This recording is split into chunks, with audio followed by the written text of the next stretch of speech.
And hello everybody, how are we doing this morning? Welcome on in. This is Digital Dragon and this is my live stream. And today we are going to continue working on our Ender 3 Switchwire conversion build. So come on in and we'll hang out and chat for a little bit to start with, and then we'll get started on the build.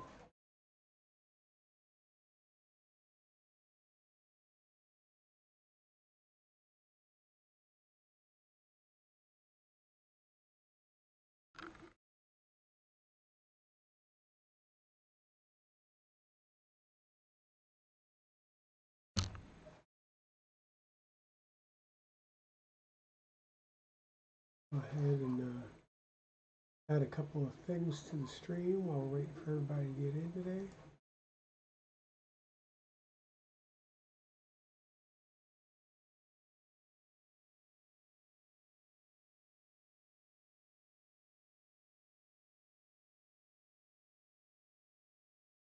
How's everybody doing today? So today we're going to continue our build on the Ender 3 to Switchwire conversion. Hey, good morning, Daddy Wazzy. How are you doing today? Thank you for joining us. So yeah, I wanted to start off the stream just chillaxing and chatting for a short bit and let people come on in. I know it's early on a Saturday, especially if you're anywhere other than the East Coast. It's even earlier. But I try and get out here and stream a little early to get going, my day started. So one of the things that I've been doing recently is working on doing some Gridfinity prints. Trying to get a little bit of storage going to organize my bench stock, which I will not show you the disaster that is my bench stock right now. Hey, getting some coffee, that is, I get you there. I'm right there with you.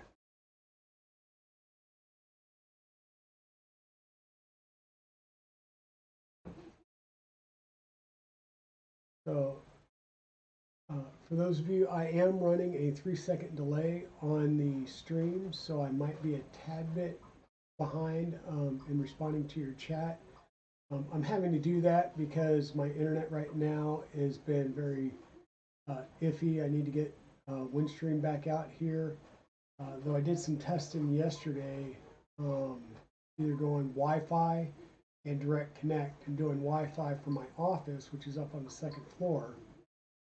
I get like 12 to 16 megabit upload for streaming, where if I'm actually direct connected to the router via a wired connection, then I'm getting almost 30, 40.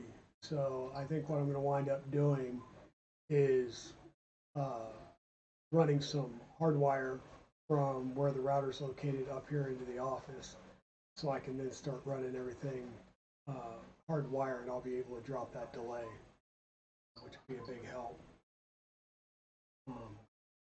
I've got a couple of prints on here. Purple Haze is actually printing, though it looks like the actual screen feed itself has hung. So let me see if I can't get that refreshed.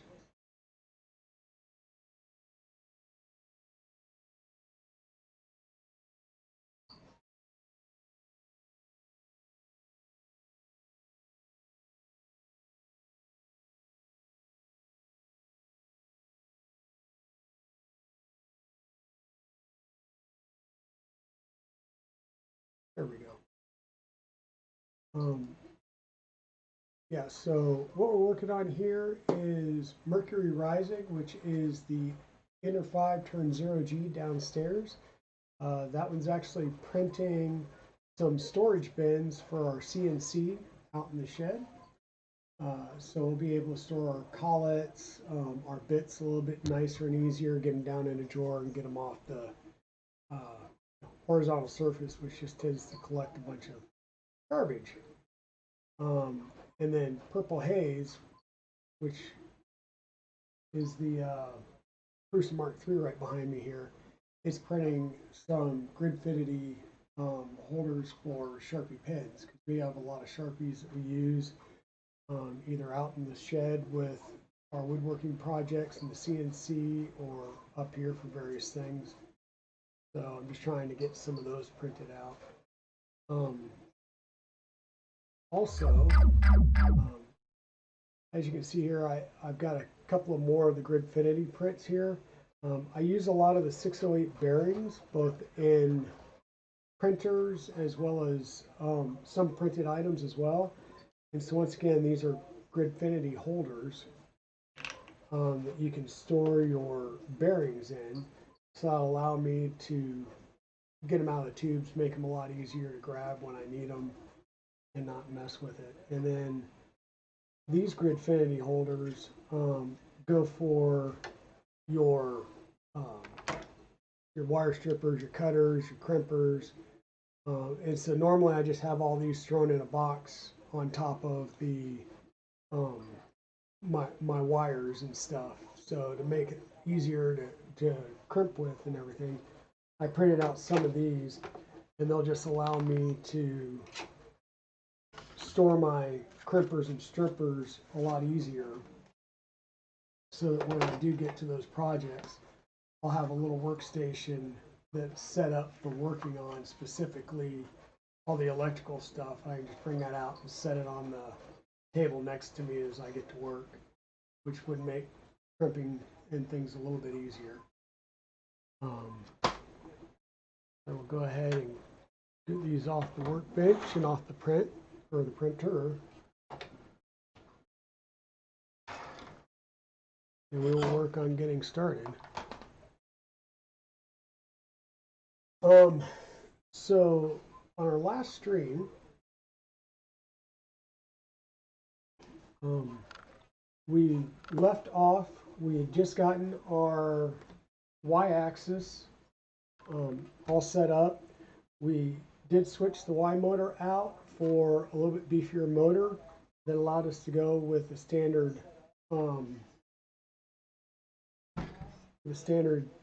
I believe it's GT 16-tooth pulley, and that will allow us to more easily align the pulley with the belt, rather than using the standard Ender 3 pressed on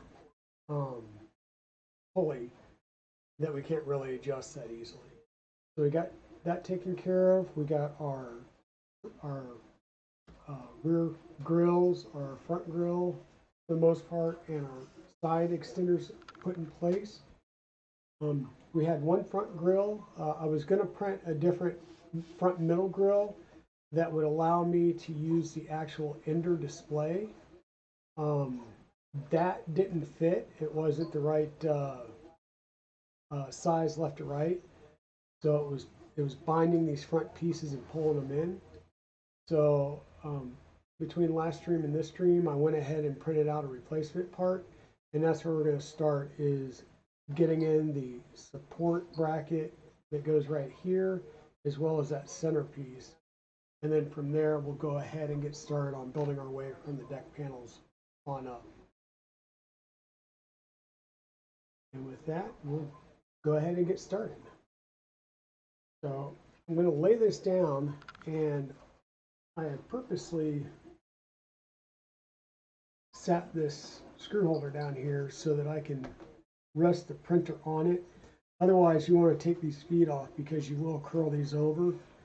And if you leave those in that curled position too long, it's going to take a while for it to work itself out and get flat again. And we want to try and keep the frame as flat and level as possible.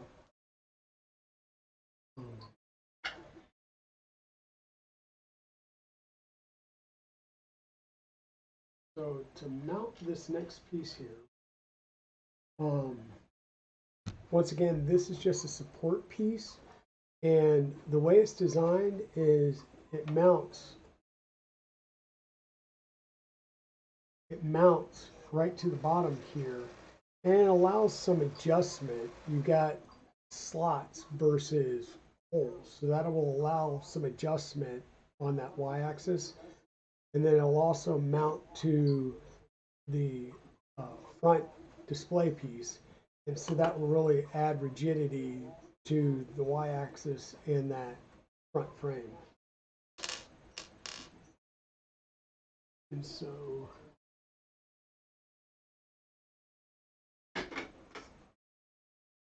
we're going to start off with some M3x8 screws. And these are going to be what we're going to use to go through this piece in these recessed holes and mount to the threaded inserts that we already had in here. And you'll notice that there's a grooved lip on each side of this piece, and that's what the deck panels themselves will sit on. And so that'll help provide support to the deck panel.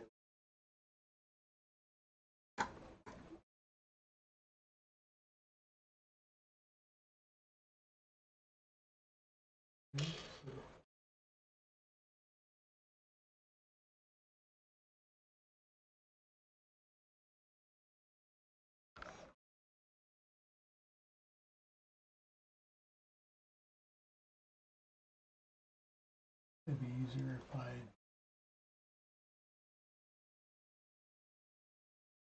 there we go. I'm going to go ahead and make these a little snug, but I'm not going to crank down on them because you're going to need to get the metal plate in first and make sure that we can get the support hole on the top lined up. And for these, we could use some more M3x8s, which I did not grab earlier, so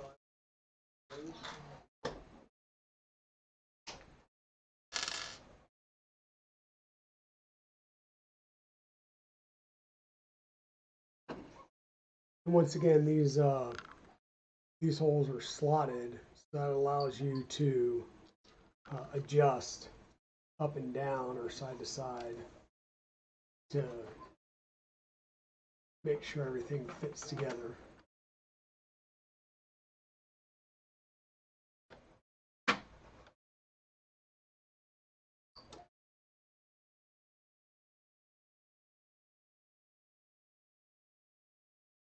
Sort of tight and start doing the rest.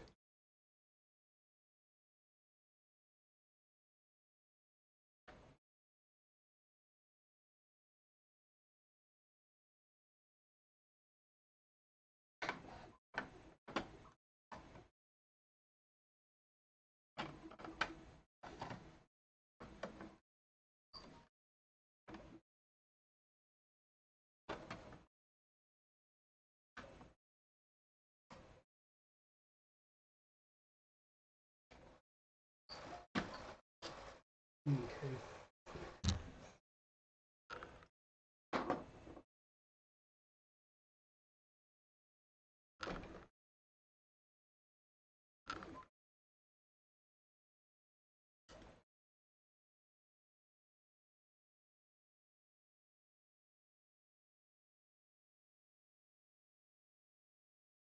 I'm going to have to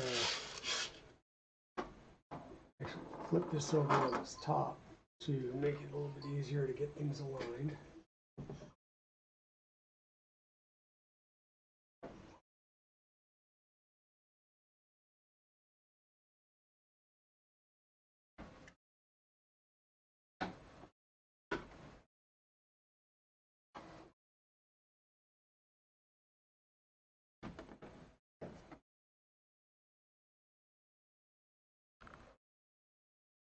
Normally you would get all the front grills put together and you'd have these middle pieces loosely connected before you start installing it on the leg extensions.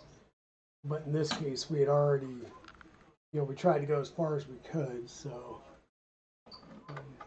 now we just have to pull things in just a little bit to get the screws to line up. No big deal.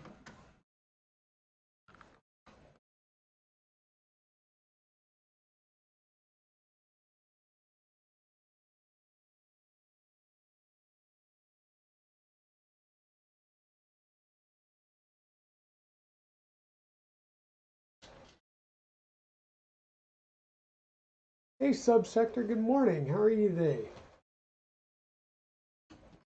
Thank you for joining us. I know it's early for you.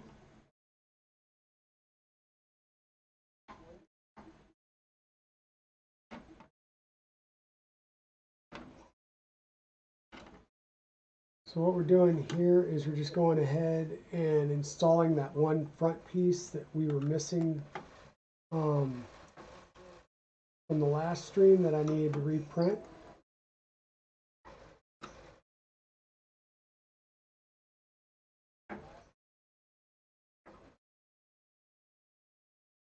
And once again, this graphite colored piece here is another support piece. It is what ties the front grille into the Y extrusion, and that provides some more rigidity for the overall front of the printer.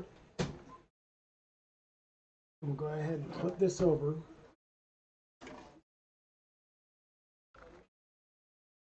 And there's one more screw that comes down through the top, and of course I have tightened these up, and I need to pull it forward just a bit. I'm going to go back in here and loosen these up. And I don't know if you can tell, there's that little bit of a gap, and that's going to keep our screw from lining up. So there we go. We get that gap. I'll pull it tight. We'll go ahead and get that front screw in. Once again, these are M3 by 8s, I believe. Or, no, M3 by 10 for the front one, M3 by 8s for the lower ones. Just because that front piece is a lot thicker.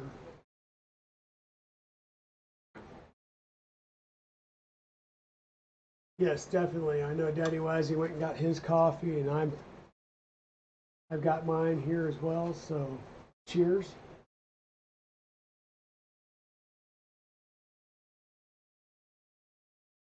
And we'll flip it back over real quickly and just tighten those two screws up again.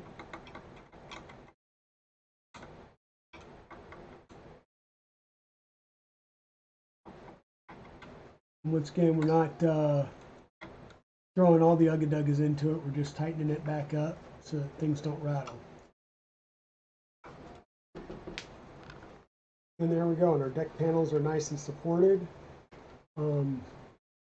And that completes the lower portion until we start getting into the electronics and getting the electronics mounted and everything, in which case we will then take the feet off to mount the bottom panel, and then the feet will go through the bottom panel, through the extension pieces, and tie into the base rails. Okay, so the next thing we'll work on, put these down here just to get them out of the way. We need to go ahead and get our Y in-stop reinstalled.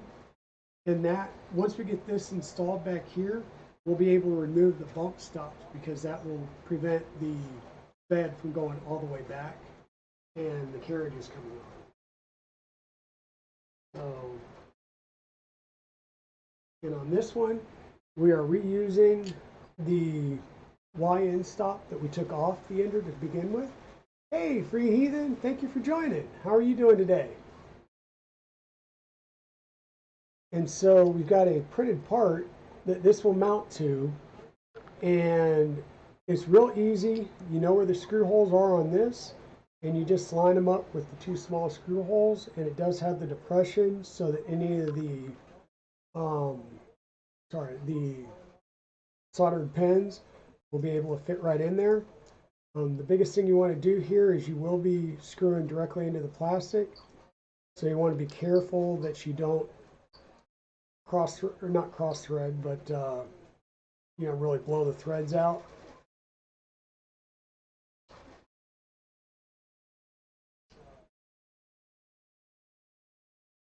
And I may have to grab a different screwdriver that I can get a little bit more oomph behind me. Give me 1 second real fast.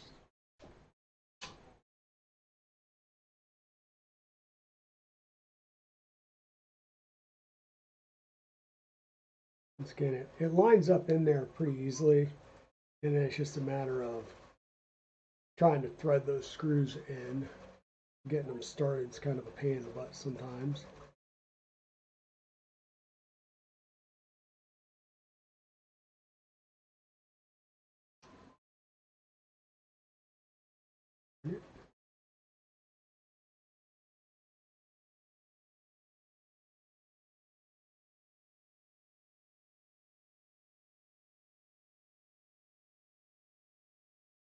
And for those just joining, I do have the stream on a 3-second delay. I did some tests on the internet over the last couple of streams, and the when I direct connect via cable to the wireless modem, I'm getting great up and down speeds. But going wireless up here, I drop from like 80 megabit down to 23, 24 down, and my upload will drop down to like 15, 16. So I'm trying real hard to help have a successful stream right now. Yeah, subsector. So my plan, I'm going to have Evil Diesel come over and help me. And we're going to get up in the attic and run a physical cable to the corner of my office over here. And I'll be able to run hardwire for all of the computers, and if I want to, all of the printers that I have up here, because I do have a 24-port gigabit switch. That hurt.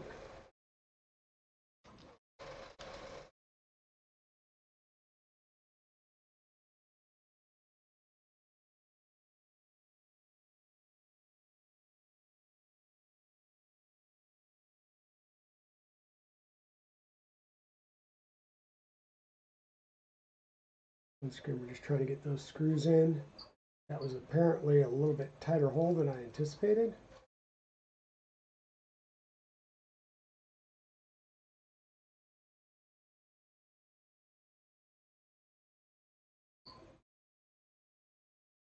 Okay, there we go. And this is going to mount behind the rail with a couple of M3 screws. I'm going to grab some M3 by 10 button heads. Or I'm sorry, not button heads, socket head cap screws. And we will grab a couple of our M3 roll-in T-nuts.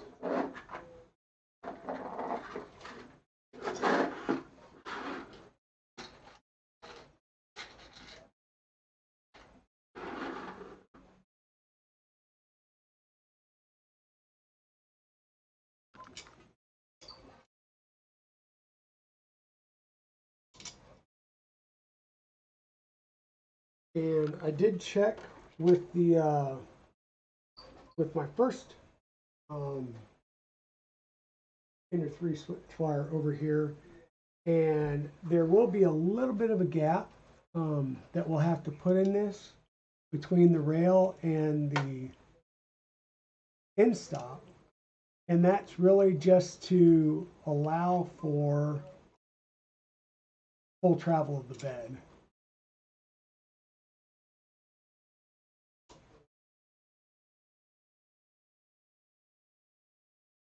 Okay.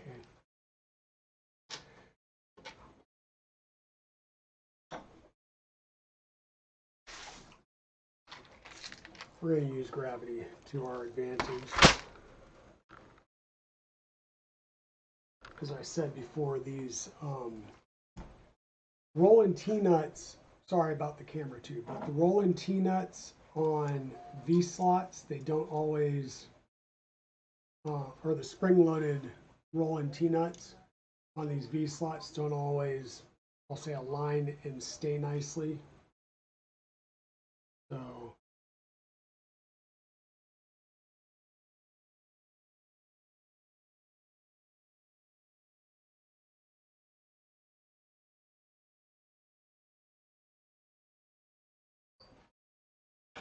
and the M3x10 is bottom out, so I'm going to have to switch over to M3x8s.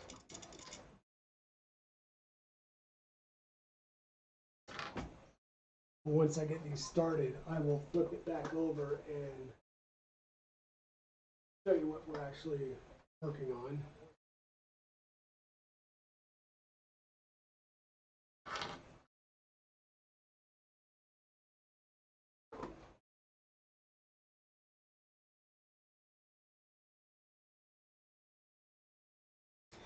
Yeah, and I'm also looking at upgrading my router because my router's an older Netgear. I think it winds up being the 6400, and it's probably, can't remember if I brought it with me from Colorado or if I bought it when I got here, but either way, it's probably at least 7 years old. So I really need to replace it. Okay. So we got it started here now. And like I said, I'm just going to snug it up for the time being and leave a little bit of a gap between the rail and the end stop itself. And once we get the bed carriage on here, we'll go ahead and adjust it. Well, the bed carriage in the bed, we will be able to go ahead and adjust it to its final position to make sure that we can get to the front of the bed. We'll go ahead and we'll remove the rubber stops here. You'll see that we'll be able to go all the way back, and the printed plastic bed carriage, bed sled, will hit the end stop before we run out of linear rail.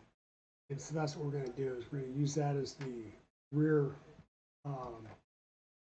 end stop and prevent us from rolling off the rail.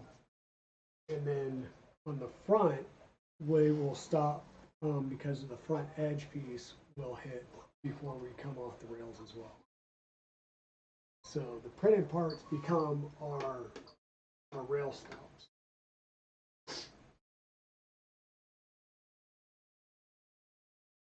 Okay. One of the next things we'll do, because it's easiest to do it now, is we're going to go ahead and mount our cable chain in for the bed. I did go ahead and mount the one end because I had it available. I took it off one of my other printers because I realized I have plenty of cable chain, I just don't have the ends.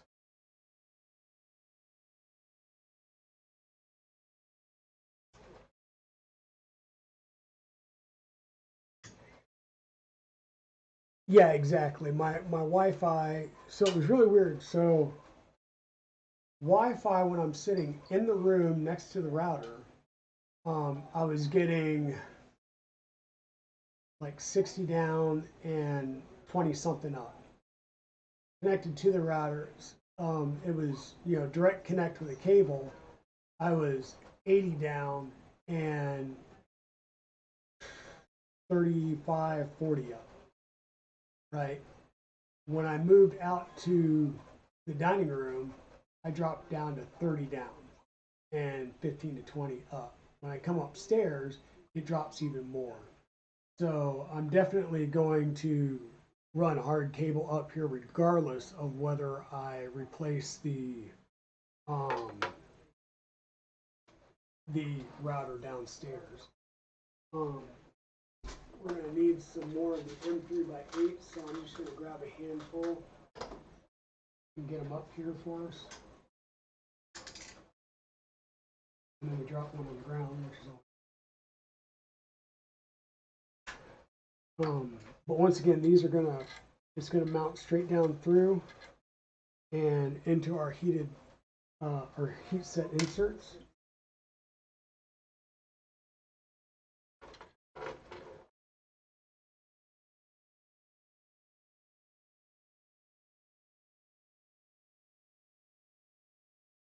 And so eventually what we'll do is we'll mount the bed and we will loop the wires from the back of the bed, and they'll loop through, come into our cable chain, go around the cable chain, and then go in through this hole in the panel bed, the lower deck.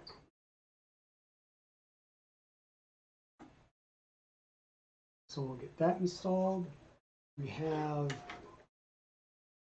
the other end for our cable chain.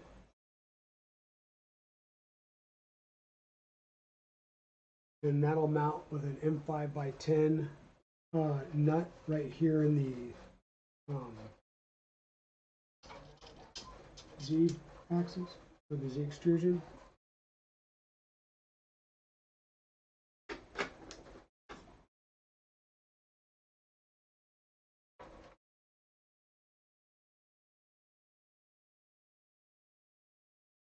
And of course, it's going to be a pain.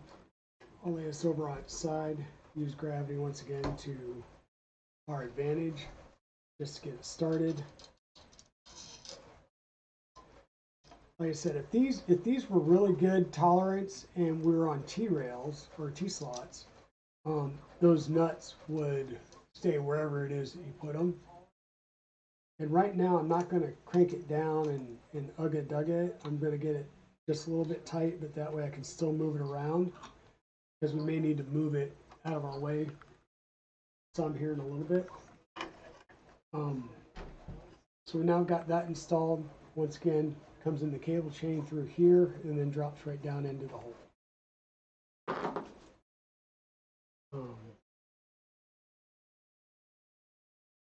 We will hold off on installing the keyback piece right here for now, and we'll work on doing our X and Z motors.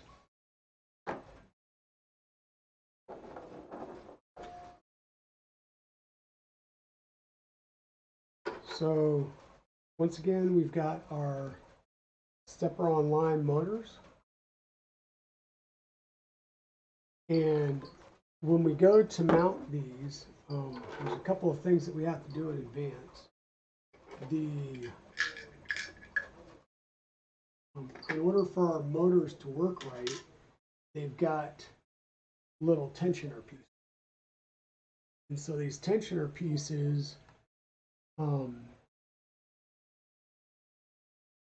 get mounted. Give me 1 second here.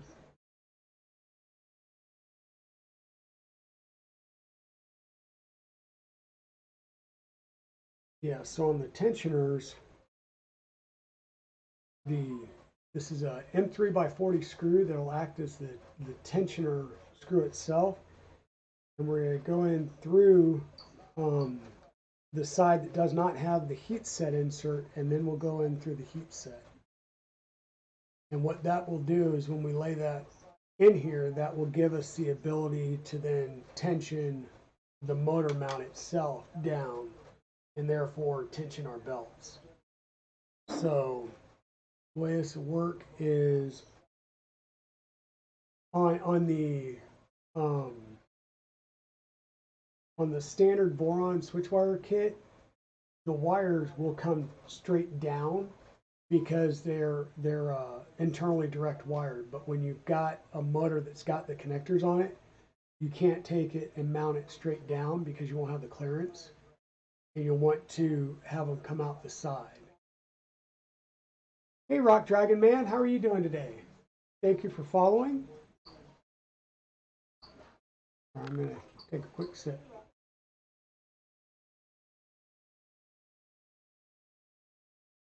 And so we know that it's going to mount just like that.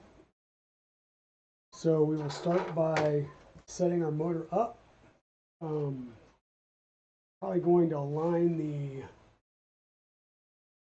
the D part of the shaft, the flat shaft, to the right of the connector, because that'll be facing up, and that'll give us the ability to get to the set screws, to set the set screws on there. And the motor mount half that has the open end is the part that goes directly against the motor.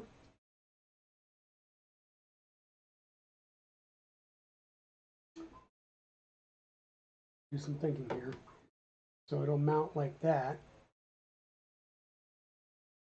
The tensioner that we pre-assembled to some length, we're just going to run it through for a little bit here.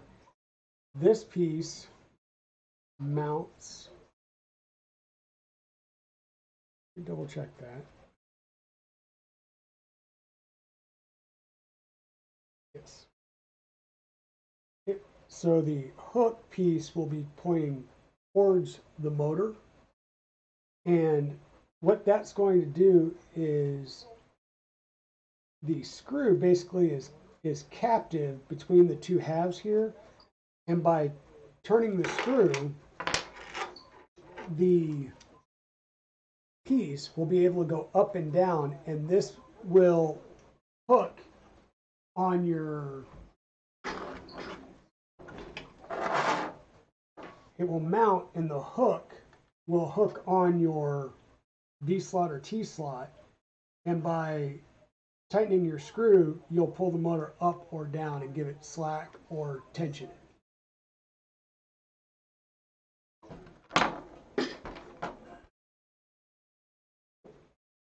Okay, so we'll have the tensioner there. We'll put the other half in place. And then that will be mounted with 4 M3x35 screws.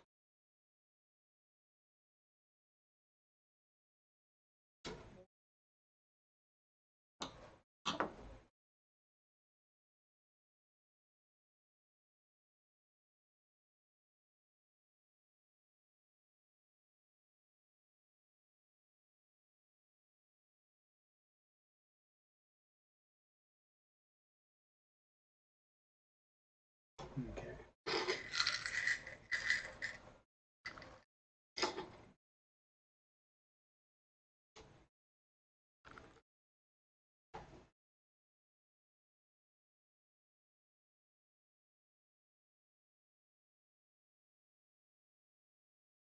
Hey, Rock Dragon Man, you want some more Apple remote cases? All right. What color do you want? Any particular color? And do you want them to be hard cases, or do you want me to do them out of the TPU?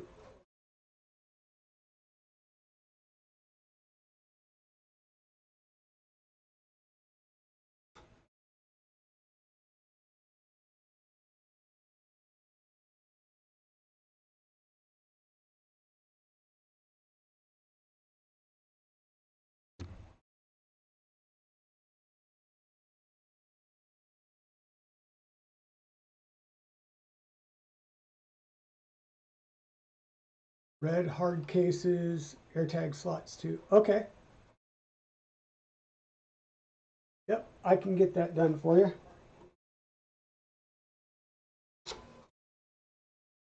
My other half is listening. Please write that down. I'm pretty sure you are, since that's how Rock Dragon Man figured out I was online.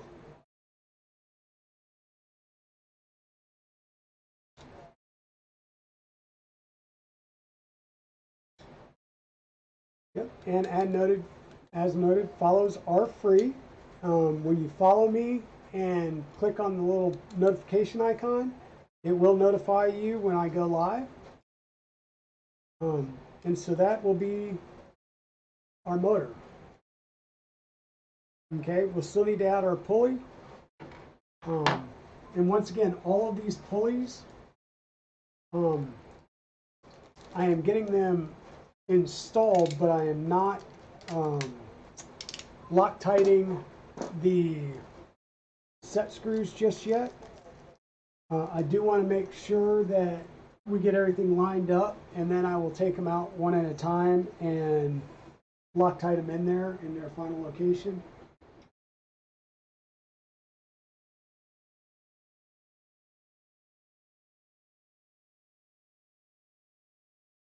And for those of you just joining, I am running a 3-second delay on the stream.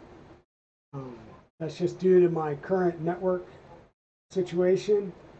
I'm going to need to come in and run a hardwired cable up to my office to make the streams a little bit better and have better connectivity. So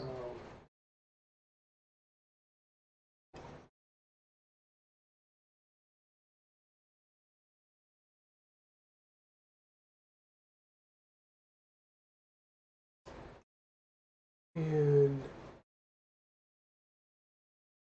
this is the X motor mount. So on the X motor, the pulley goes with the larger, the thicker side facing up.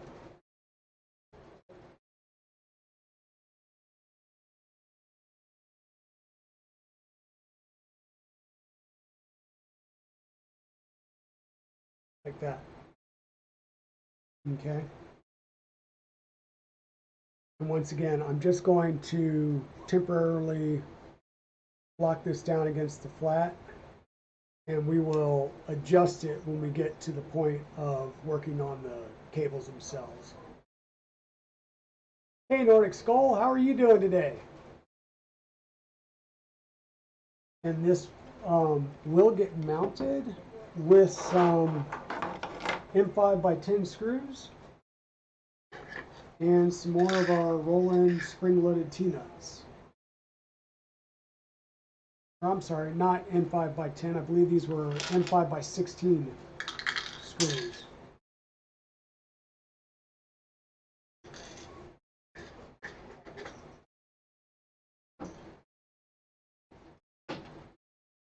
So we'll go ahead and set this over. Use our support so that we don't mess up our feet. See if I can't raise you up here. Sorry about the washout in the back. And we're going to line you up with the top slot.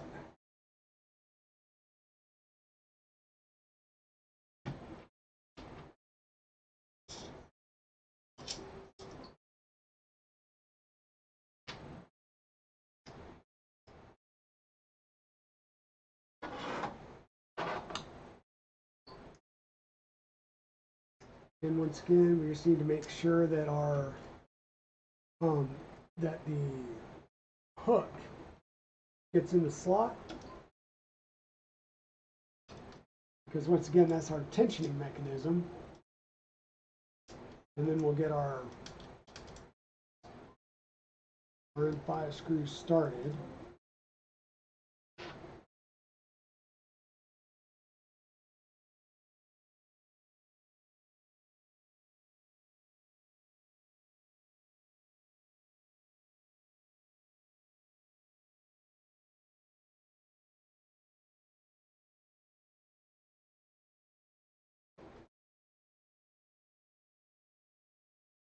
Probably could have been cleaned out a little bit more.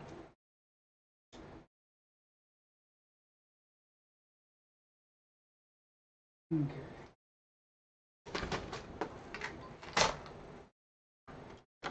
And one motor roughly mounted for the time being. Once again, we're not cranking down on it. The whole get out, and I may have to go into this front side and just clean out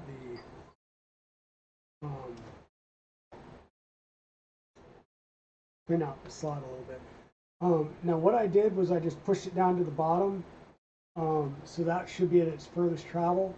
So that way when I run the belts I'll get, just a little, a little bit of tension to them, and then I'll be able to really tighten these up and tension them and have the full travel tension.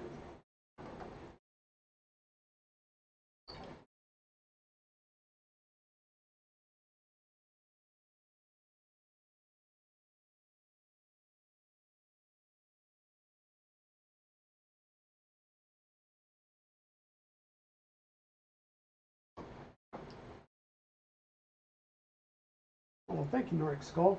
Let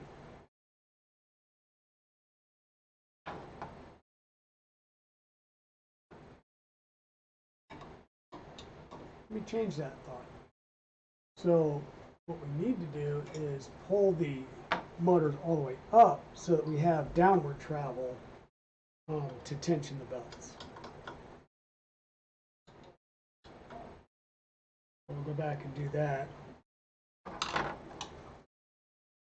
Just apply upward pressure and remove tension on the tensioning mechanism so we can get it pulled all the way up.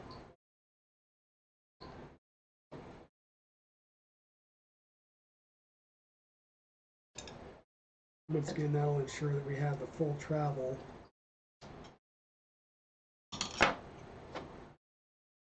We'll lock those down.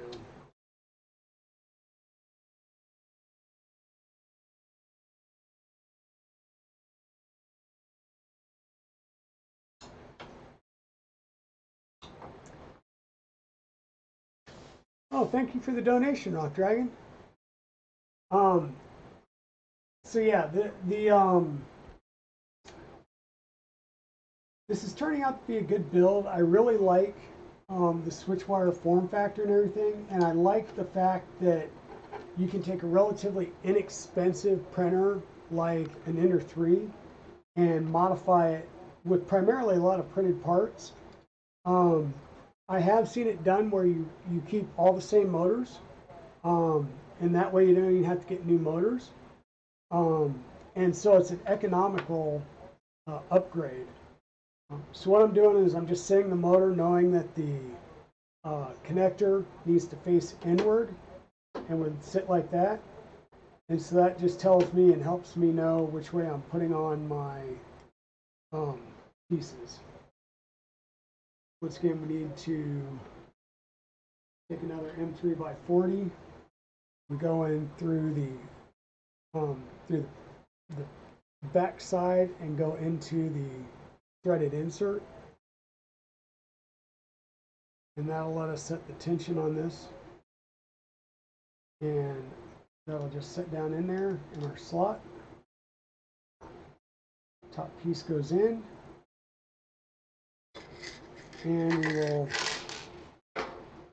grab our 3x35 screws and go ahead and get it screwed in here.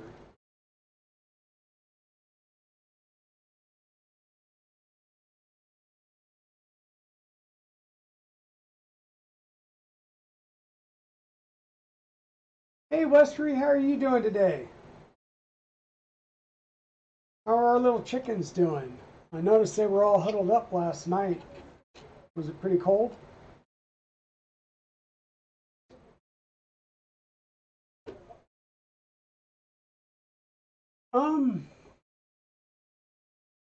So there's two different colors being used on the printer, and I would say as far as the KVP blueprint, which is the motor mount color and all these accent pieces, I'd have to go through it and calculate what the actual grams is or comes out to be, but you can get all of the parts printed, skirts and all, out of a single kilo of filament. So a single spool of filament should get you all of the main printed parts. And then of course your accent parts are very few. So, definitely one spool of each color should get you a full set of prints.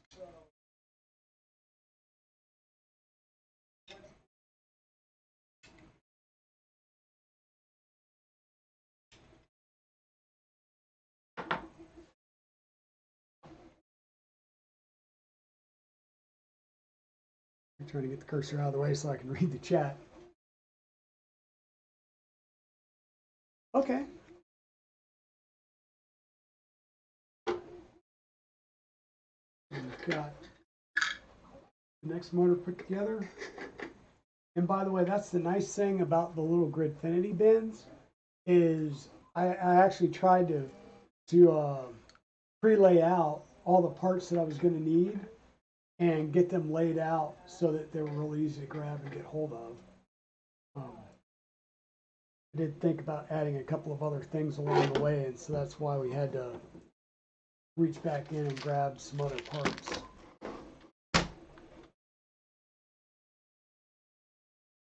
Okay, so we're just going to set this up there. We'll lay in our roll-in nuts once again on the top edge of the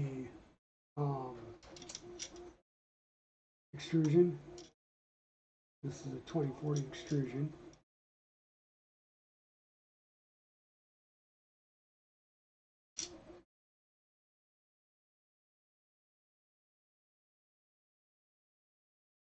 And the way I do this is I just,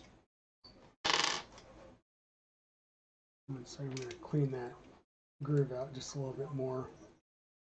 When I printed these, I still had my supports set on, and so I just need to clean out some more of the support junk that was in this slot.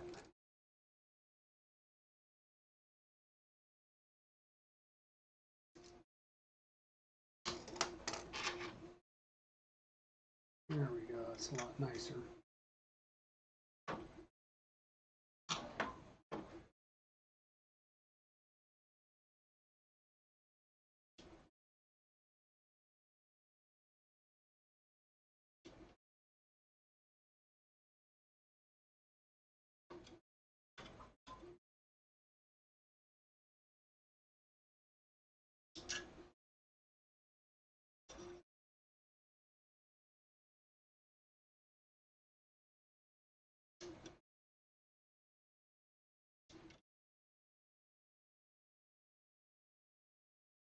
Just kind of want to make sure that I get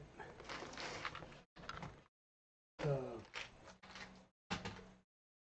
M5 nuts captured before I come and do this. And once again, we want to pull it all the way up, because as we tension this down, it will pull the motors down, thus tensioning the belt. So we want to make sure that we pull it all the way up as much as possible, and that'll give us the most room. And then we're just going to pick a place for now and lock them in, or not, because we also forgot to put our pulley on. So we back that out just a bit. Get our pulley out.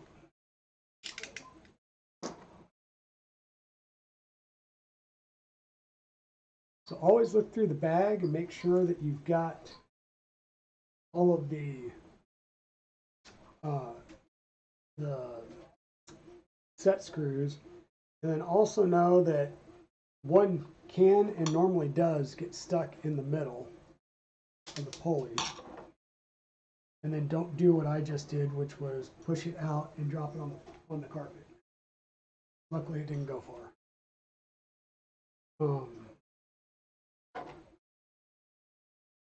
We will just get these started.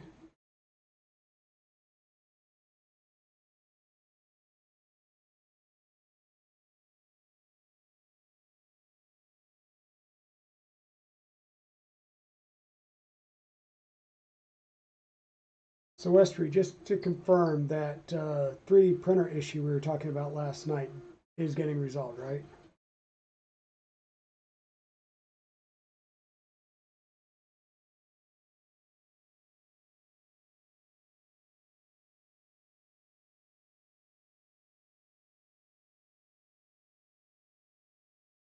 And on the Z motor, which is the one that we're working on now, the thicker portion goes towards the motor and the thin piece goes on the outside towards the frame. And once again, we're just going to pick a spot and and tighten the set screws down just to hold it in place. And we will work on aligning the pulleys once we get to the point where we start working on belts.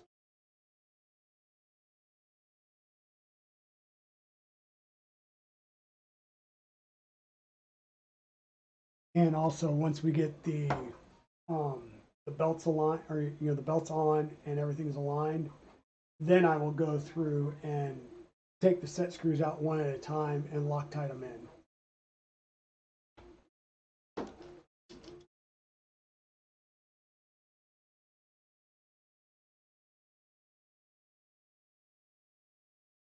I have had set screws come out in the past, and it really sucks, especially when they come all the way out and now they're somewhere loose in the printer and you just don't know exactly where. That makes for some fun troubleshooting.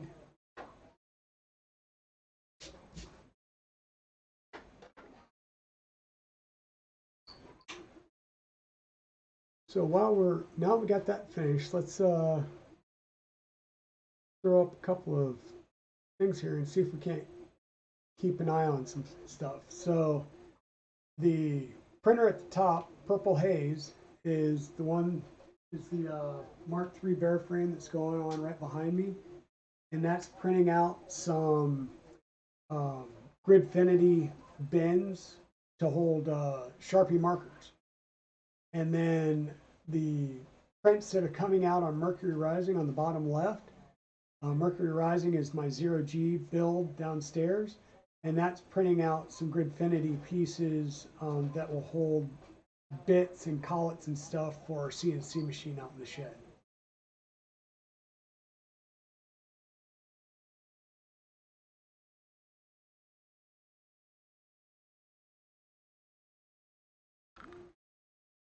I see that Nordic Skull is working on getting some prints and stuff going. What's everybody else up to this morning?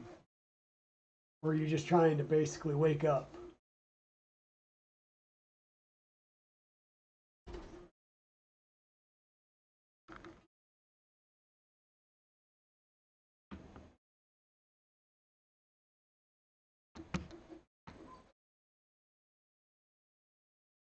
It's good. Sorry about some of the washout.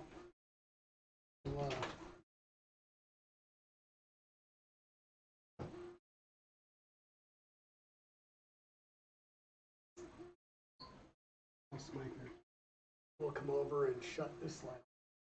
Get my fingers in there. Feel some of that brightness in your eyes.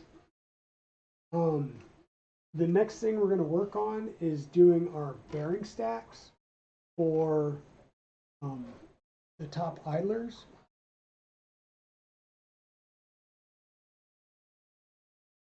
And the way these work, each of these pieces has some keyed areas, so you know which piece goes with which, and they'll key together to make a nice tight fit. Okay, and on these idlers,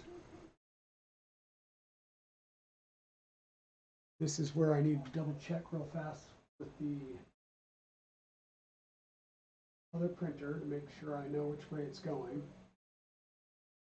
Okay, so this would be this idler, the X idler, so the left idler, and we will start using the front facing or the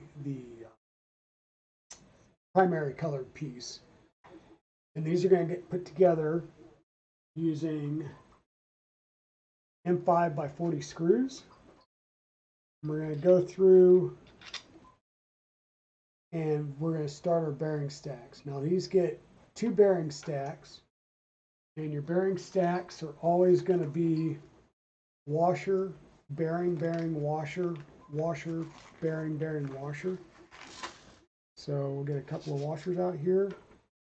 We're going to start with 1 washer, and I like to keep on your washers. So if you're using shims are good on both sides, but if you're using washers, your washers are pressed from one side to the other. So you will have a smooth side and a rough side. So what I always do is I always put the rough side towards the printed part and the smooth side towards the bearing flange. Once again, these are flanged bearings. So the flange side goes against the washer. The other bearing will go the opposite way. And then we'll do another washer. Once again, smooth side against the bearing. Another washer, smooth side up now because it's going to be against the bearing. So the two, I'll say bird sides are pushed together. Flange down, flange up.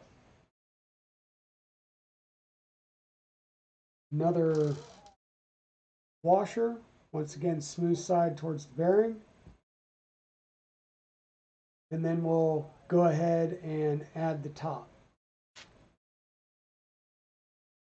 And we will go ahead and need another M5 by 40. We'll just get that ready. And we'll need a couple of our M5 roll-in nuts. Go ahead and get those in place.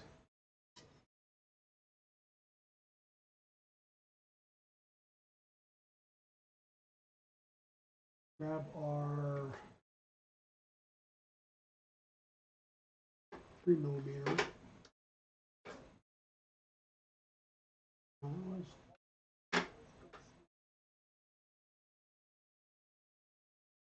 There we go.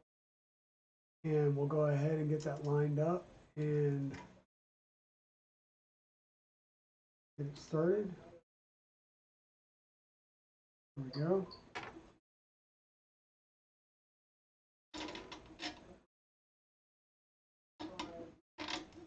Your other one in. Line that up and get it started.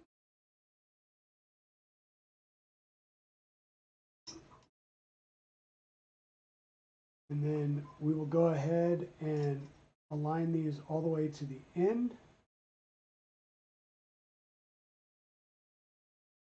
And just tighten them down. I'm not going to ugga-dugga them yet.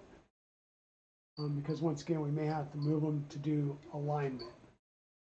And so that's our first idler assembly. We'll do the next one.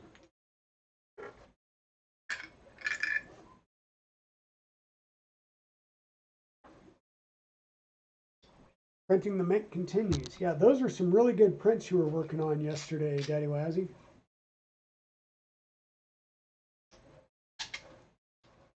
Did you ever figure out the temperature for the black filament that you were using?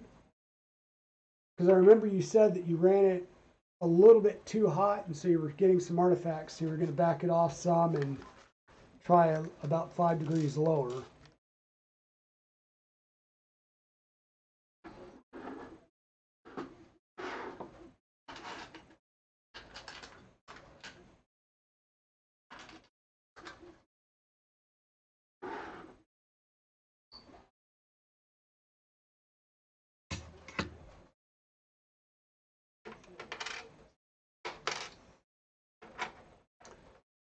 Once again, we're going to start off with another bearing stack. Rough side of the washer down.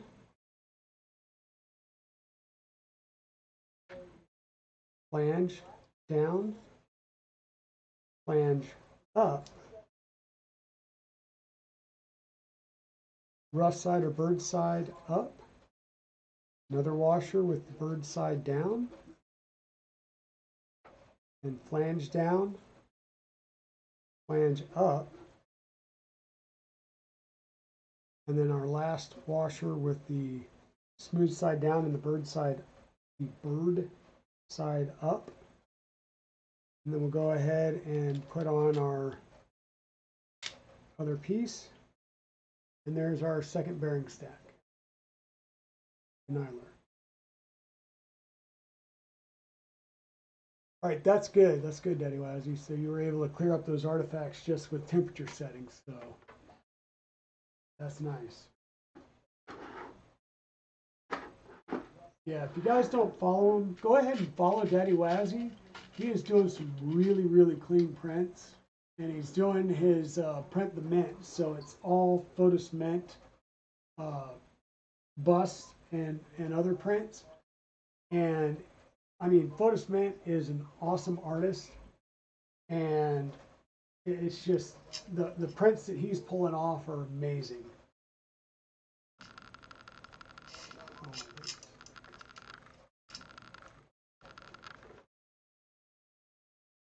So the other thing to remember when you mount these is that there's an edge here that drops down, and that is on the inside facing down. So it's the inside of the part, and it faces towards the print bed.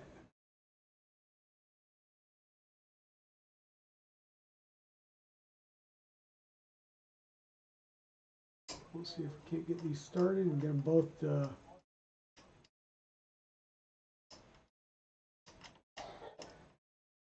take the T-nut. There we go, one in.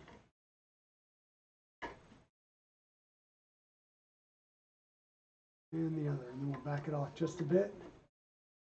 We'll screw it all over. Now I still have the end caps in here on the extrusion. That's nice because I'm just going to take it, push it on the end cap so I don't push it off, and then push the part straight over to that end cap. And that gets me in a good position as a starting point. And then I'm just going to tighten down. And then we've got our idlers on now. Excuse me real fast. Sorry about that. Yeah, and also please join me in supporting the overall community. Like I said, Daddy Wazzy's doing some really good prints. So is Subsector. She's doing a lot of multicolored, like rainbow type change filament. I think she's doing a lot of flexi snakes right now, and she had some flexi tarantulas that she was also printing. And then Westery One does some really good prints. And if you haven't followed Westery One yet, go follow Westery One because she is 3D printed a Captain America shield that's complete. She painted it and it's complete with the scorch marks and everything from where it's been shot at supposedly. And it's a very awesome piece, and she does some really great prints as well.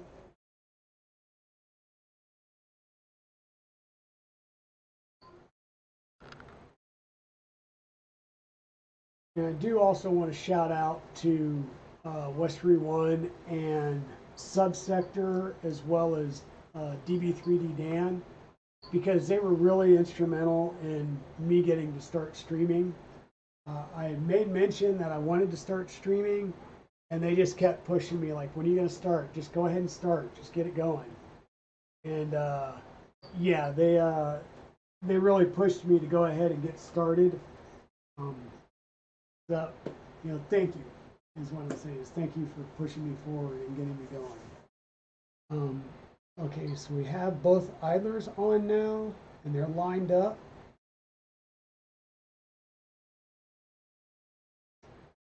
And now we're going to start our other idler stacks. So the idler stacks that we're going to start next are going to go on the gantry. You're welcome, everybody. And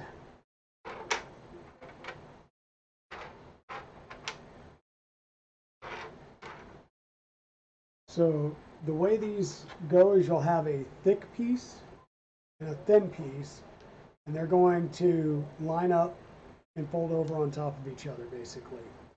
And what's going to happen is this will be the front piece that the linear rail will go in, so it'll actually lock onto the linear rail. And then the other half will go on the back side of the extrusion. Okay, So we're going to start working on these and building out our bearing stacks for the gantry itself. And I will reach around here and grab the gantry piece. Now, on the Ender 3, what will happen is you will take the original gantry, and once you strip everything down, you will need to cut that down, and I believe it's 311 millimeters that you want the 2020 gantry extrusion to be. In this case, I had a frame for another printer, an old D-Bot printer build that I had, and I found out when I was printing or building the other one that this frame is exactly the right length. So I didn't have to go and cut the original frame. But if you are doing this mod, you either want to purchase one of these, or you're going to need to cut down the extrusion. The other thing you'll want to do, and I haven't done it on this, so I will probably do that off camera and redo some of this, is you'll want to find the straightest edge. So a lot of times, I totally understand, I do. And right, I did the shield on a focus. Maybe I should do another one. Yes, Westry, I think you should do another one, and maybe do that as a giveaway at a major milestone on your stream. I think that would be awesome. Looks like my webcam's feeds froze there for a bit. So what you want to do is you want to take your extrusion and lay it down on a known flat surface. And the best ones to use for that, if you have a marble countertop or a quartz countertop or any type of stone countertop, or a glass top stove, those are very, very flat, provided the stove top has been cleaned and the counter's been cleaned. But what you want to do is you'll want to lay this down and check for any wobble. Get a light behind it and see if you're getting any light underneath it, and that'll indicate that it's bowed. And what you want to do is just try every side and find the best side. And then that's the side that you will want to mount your gantry to. Because if it's got any bow in it or any twist, it will impact your sensorless, or not your sensorless homing, but your Z offsets. And it will also impact, if it has a bow to it, it would impact your accuracy of your prints.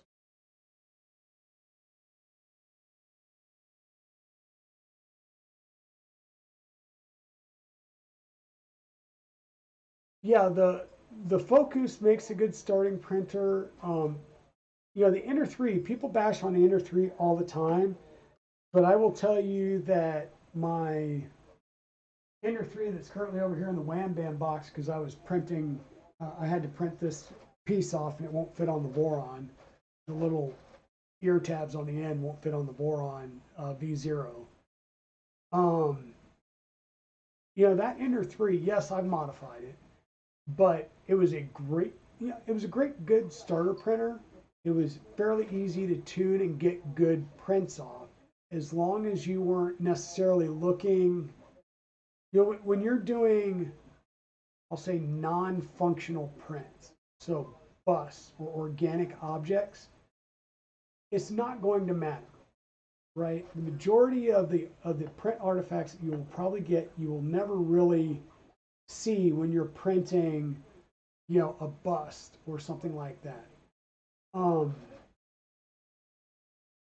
Now, as you start getting better, and you're starting to do, you know, more functional prints that need tighter tolerances, like printer parts, that's where you start getting in and saying,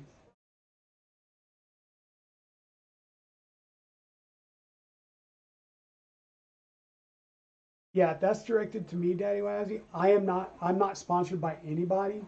You may see the Polymaker in the background. That Polymaker is just a print that I did, and I just have it out there to showcase. But yeah, the Focus is a good starting printer. The Creality printers are really good printers when you start out, and you have to learn some of the basics of just printer tuning, and you can get those printers dialed in really, really good. And then as you grow in the hobby and you start trying to skill up and get to that next level, that's where I started, my ender, linear rails on the y-axis, a linear rail on the x-axis, dual Z's, dual Z lead screws, updated hot end, updated extruder, updated controller board, running clipper now. You just start, well, for me, it's kind of a junky thing. I used to build and build PCs and upgrade PCs all the time. And now I've gotten out of doing the PCs and I'm doing it on printers, and I just kind of love it. The issue that I have with the Focus is just the ribbon cables. And that's not a bash just against Focus. That's against any of the manufacturers out there that are using the ribbon cables, because they are sort of finicky, especially lining them up into the sockets for the tool boards. If you're off just a little bit, then you can cross the lines and have all kinds of weird issues. So those are a little fiddly. And I have seen and heard of several people where they just get a lot of ribbon cable breaks because they're very thin and they're getting bent fairly often. So you get a lot more breaks. So going with an umbilical or something like that tends to work out a lot easier, and I haven't had as many problems with wires running through an umbilical. So I apologize. We'll get going here again. I need M5 by 30 screws for these.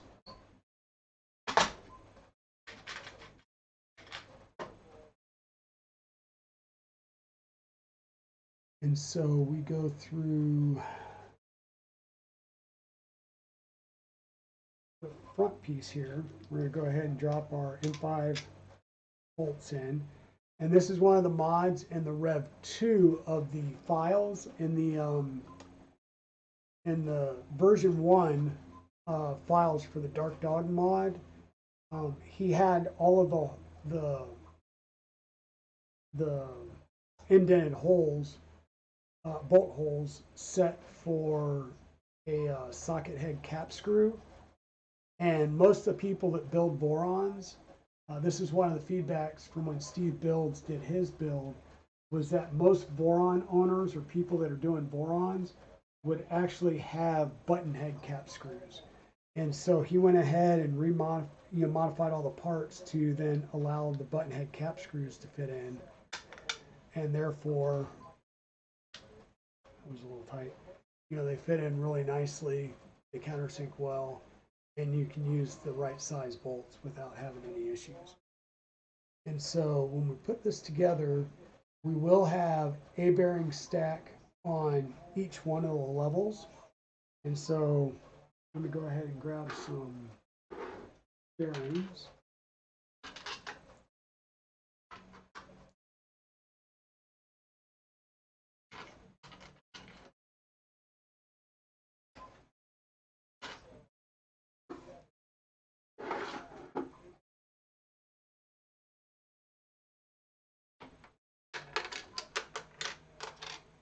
Hey, Royal Nomi, you snuck in. Yeah, unfortunately, I don't have speakers on my actual streaming computer right now, so I'm not getting the sound alerts when people pop in. So thank you for joining, Royal. And you got BC with you, or do you have him on lockdown doing homework? Just woke up. Hey, I get you. I get you.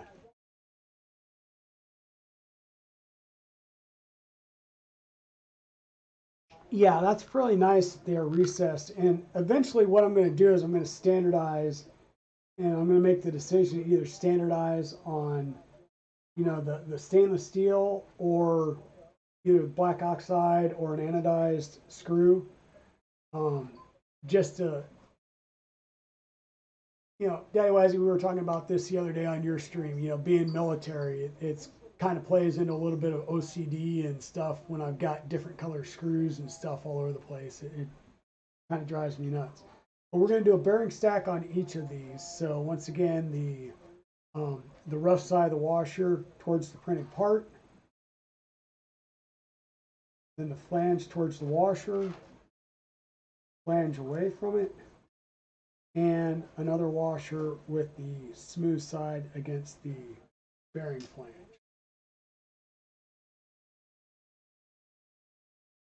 All right, so BC is just roaming wild. And do the next bearing stack, and we'll have those sets. There's our two bearing stacks, and that way they'll line up. The X belt will be on one level, the Z belt, the Z belt will be on the other. And we've got that one built, and just so we hopefully don't lose anything, I am going to put the other side on just to play as a cap right now.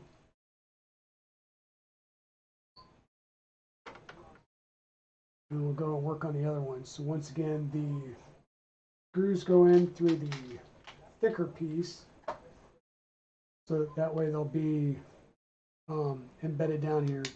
And that's,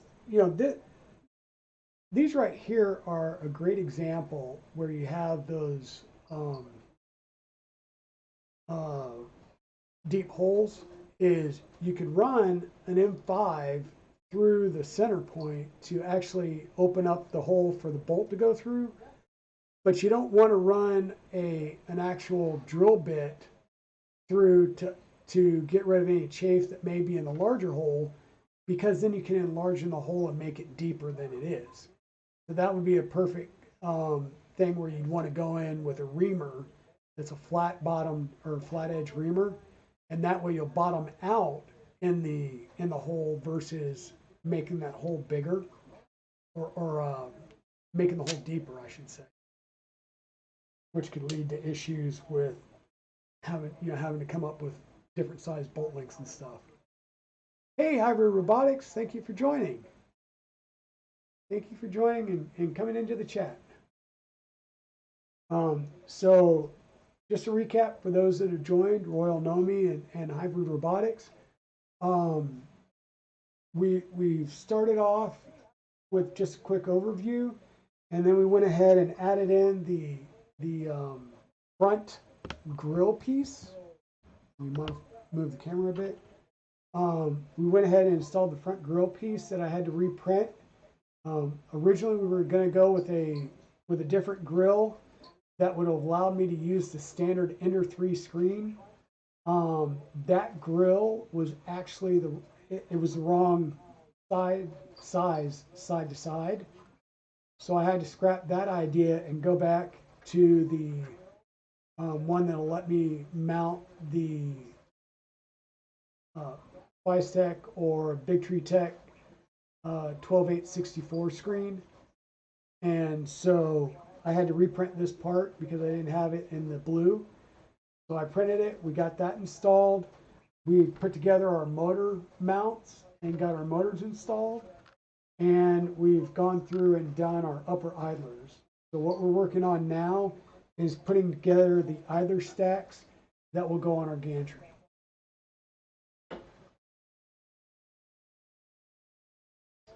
Yeah, 4-flute end mill could work as well, BC. Really what we want to be careful of is when you use a drill bit, they're made to be aggressive and pull itself through a hole. So if you're trying to use a larger size drill bit to work on that countersink piece, you have a really good chance of it hitting the bottom and then enlarging the hole and going deeper. So that's where whenever I'm cleaning out a hole, especially a countersunk hole like that, I may use a drill to go and drill the actual through hole, but to clean up the countersunk bit, I will come in by hand with a reamer, and that way I don't destroy the printed part, because especially plastic, it's really easy to just rip right on through.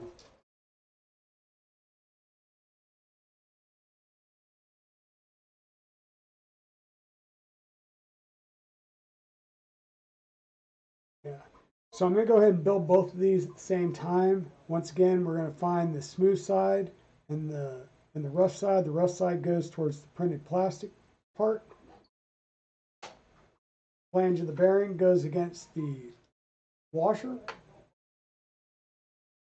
Next half of the bearing, the flange goes up and away from the previous bearing.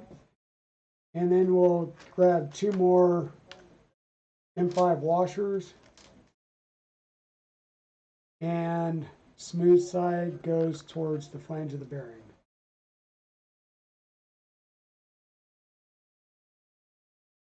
Also, for those that are just joining, I am running a 3-second delay on the stream because I'm having some internet bandwidth issues. We've talked about a little bit before, and I'm going to wind up having to run a direct wire connection up into my office to make it a little bit better. Oops, sorry about that.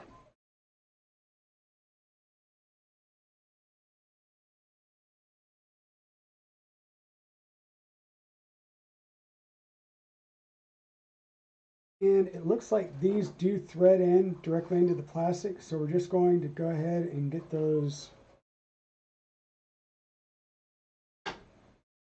started. We don't want to really crank down on these until we get them set on the gantry. All I'm trying to do here is just get it to bite into the plastic some so that it's not coming apart and I don't drop it and explode the whole assembly while I'm working on it on the next couple of steps.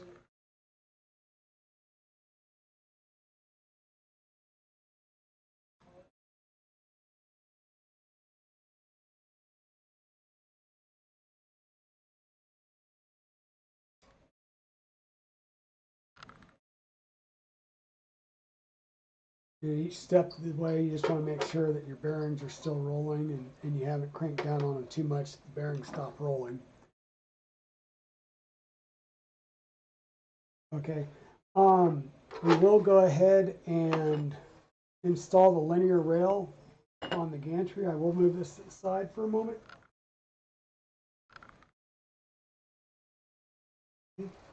And where's my other linear rail?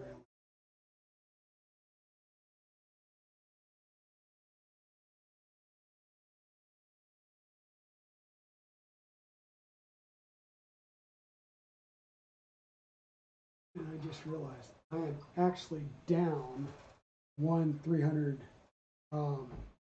millimeter linear rail. So that's actually going to be a showstopper for us because we won't be able to put the linear rails on, but I will be able to add it on afterwards.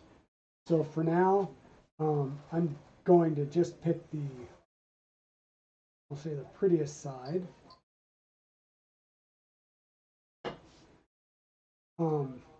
So once again, you really want to check for flatness and make sure that you don't have a twist in your extrusion. I failed to do that on this one. So I may take this apart off stream and redo part of what we're doing right here, but I do want to continue to go as far as we can. Your end pieces will go on the gantry, bolt heads facing towards you, and the angle on the piece will be angled towards the outside. Once again, remember your rail is going to slide into that slot. That's where I said I'll put this on, and then when I go to put the linear rail on, I'll have to take these back off and do some more futzing with it. But this is why you don't really want to crank down, because you want to be able to slide these on. And once again, the linear rail, of course, would stop it, but these will be right at the edge. And you do really want to go through and check your measurements here to make sure that it's good on each side and that you have the proper reveal, I'll say, between the two parts.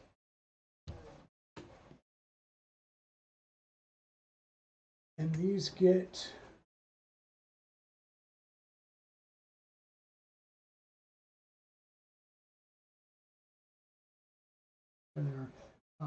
M5 by 10 volts.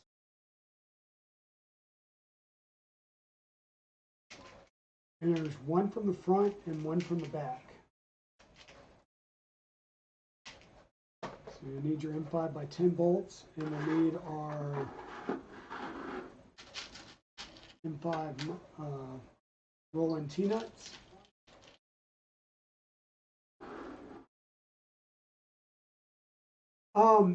So the Voron, the majority of the Vorons go together with button head screws. So in this case, the Ender switchwire conversion, they tried to reuse as many of the factory bolts as they could. So that's why they were, the version 1 of the conversion used the socket head cap screws.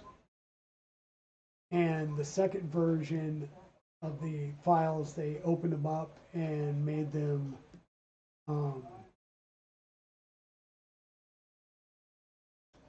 sorry, I'm like having a brain fart here. They opened them up and made them a little bit bigger for the socket head cap screws. Excuse me, the button head cap screws. And on this one, the back side are the M5 by 10s. And the front side, because they actually go through the first hole of the linear rail, they actually will be M3 screws.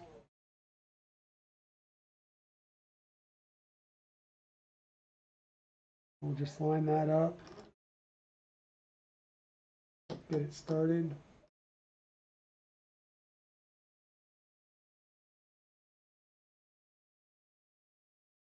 Oh, hybrid robotics on your Ender 5, I would say highly suggest the rails. I have converted my Ender 5, which you can see on the bottom left side of the screen, Mercury Rising, over to the 0G Mercury 1 setup, which is a Core XY gantry system. And then I also have the Hydra installed, which is the, we'll say the Trident style triple lead screw kinematic bed.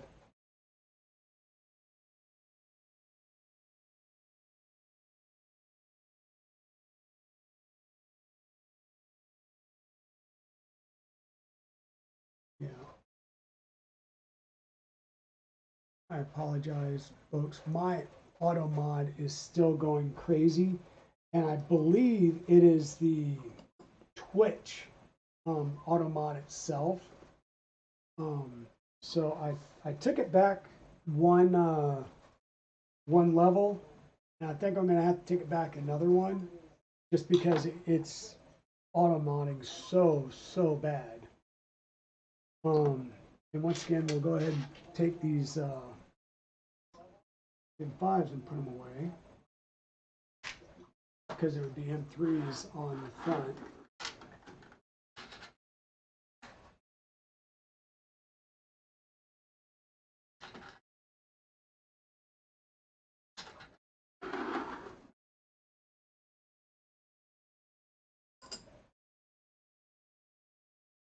So once again, the overall length of the 2020 extrusion for the gantry is going to be 311 millimeters, and your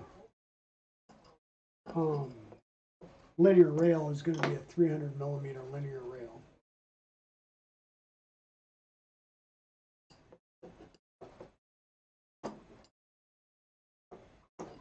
Yeah, and I just wanted to say, yeah, I've done the Mercury 1 mod and gone to linear rails, but you can go to linear rails on your Ender 5 without converting it to the Core XY. It's just so much smoother and travels so much easier. the I joked around with the when I got the Ender 5, it was a eBay buy. Trying to remember the vendor I bought them from that I've been buying all of my Ender projects from. But the the wheels were so incredibly bad that I was like, the wheels, I had to clean them off, and I still ran into problems where I needed to continuously clean them off, but it looked like they were around during a mating session of Yetis. I mean, there was just so much crud and craft on them. And even after running them for a little while longer, it still was pretty bad where I had, it would just grow fuzz. It was almost like it was sitting in a cotton candy machine, growing stuff. So it was just pretty bad.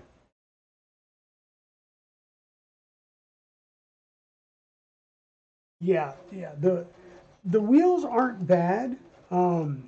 I am still running wheels on some parts of my printers and on some printers, but when they start rubbing that badly and you put new wheels on them and they start tearing up almost immediately, even with proper tensioning, it's just easier to go to linear rails at that point and just call it done. Your maintenance is going to be a lot easier. It's going to be a little quieter running as well.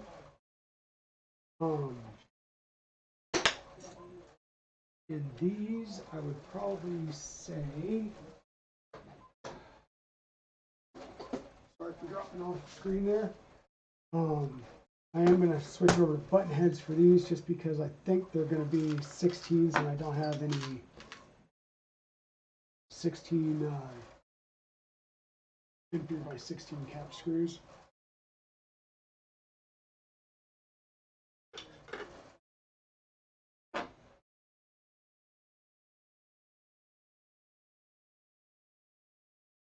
And once again, these are just going to be placeholders until I get the linear rails in, and then I'll have to pop one side off to get the linear rail installed.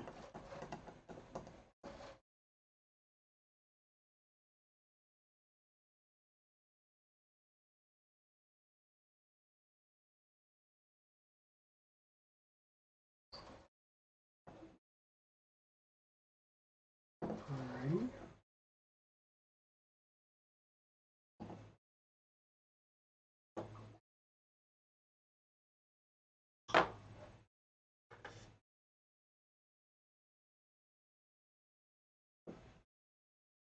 There we go, that's better. Alright, I've got brand new Fabrico hex drivers, and they're not the ball ends, so they're just very, very tight, which is good because that way you don't strip things, especially set screws. But it's just a pain in the butt to get them into some of the button or socket heads.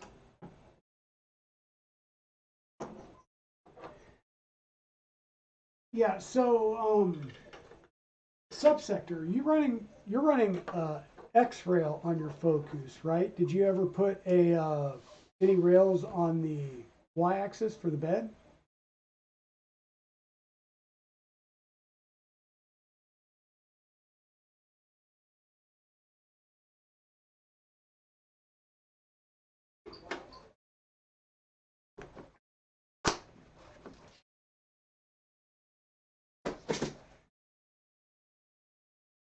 So we got that part done.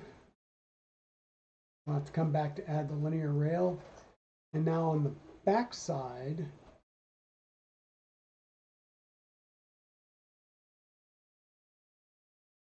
we'll do those. Okay, so now we're going to go ahead and install the Z-rail mounts.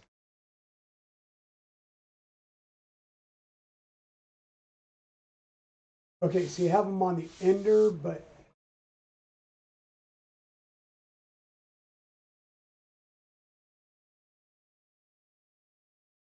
yeah, and see, that's the thing, hybrid robotics, is everybody looks at, oh, well, you're getting linear rails because you want to go faster. Not necessarily. I get the linear rails because it's better accuracy, it's a smoother movement, and I don't chase speed, right?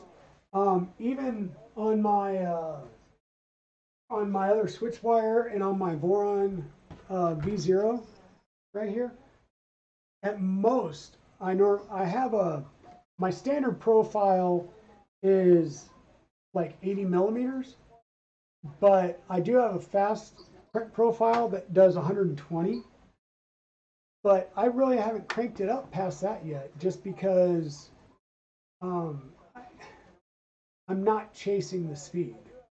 I prefer nice, pretty prints, whether I'm doing, uh, like a vase rose or a bust or even 3D printed parts. I'd prefer them to be accurate, not necessarily fast.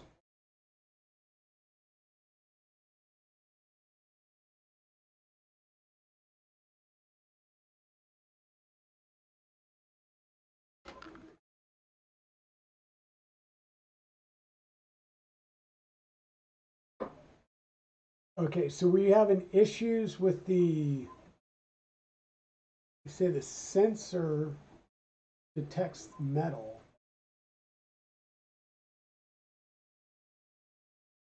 So were you using an inductive probe on your focus? I thought you were running BL Touch.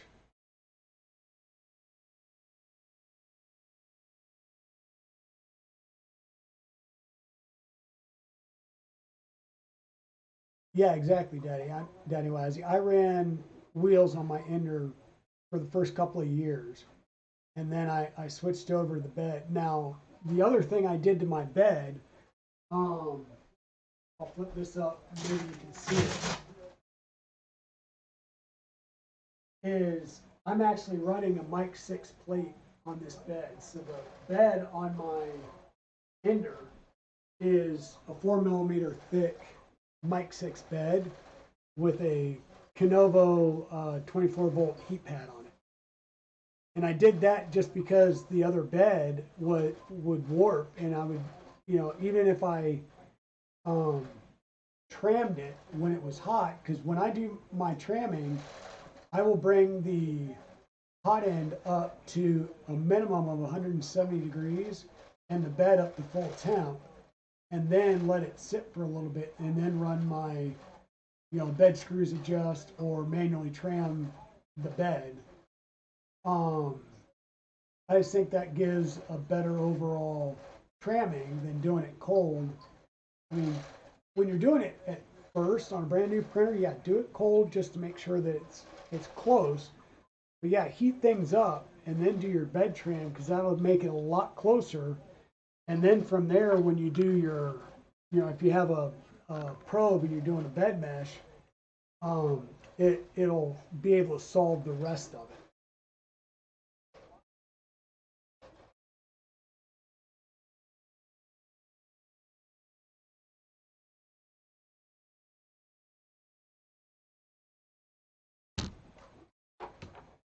Yeah. And on the ender, the X rail that I'm running is actually that floating X rail like you had installed subsector. And I like that a lot because I don't have to change the position of the Y extrusion.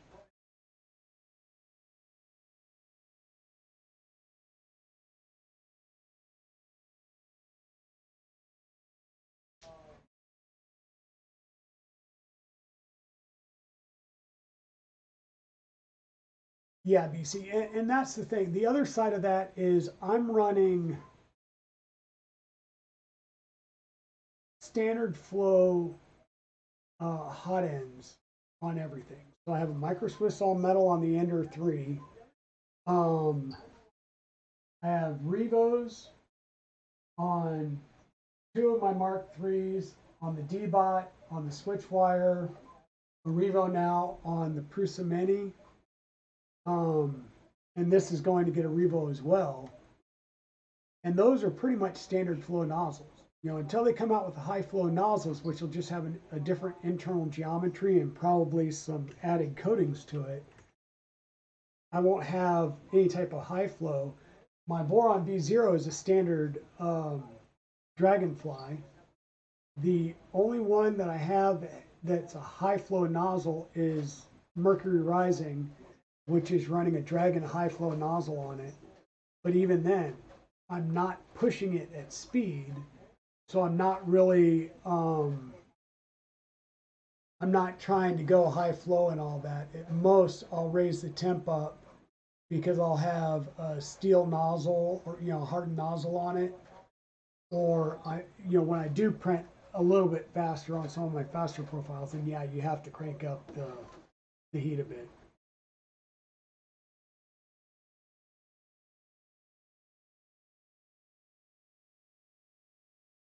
Yeah, the Revo is really nice, and the thing that I like about the Revo is you can buy one set of the nozzles, the 4-pack of nozzles, and you'll have a 0.25, a 0.4, a 0.6, and a 0.8. And then you just get Revos on a bunch of other things, and unless you need to run like a 0.8, like if you have 3 or 4 big printers, then yeah, you'll probably get multiples of a 0.6 or a 0.8.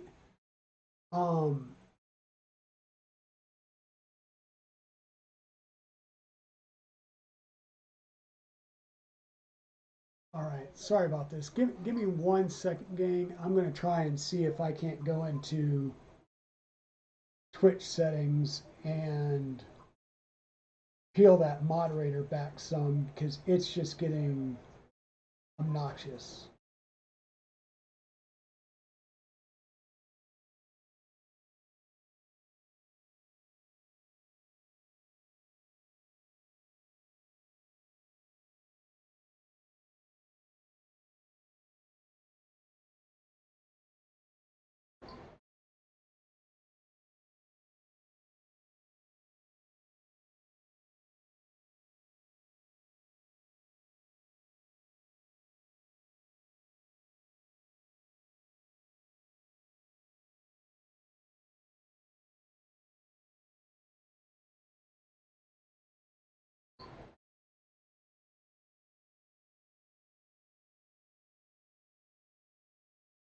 Okay, I just dropped those mod settings way down, so let's see if hopefully that gets a little bit easier to work with.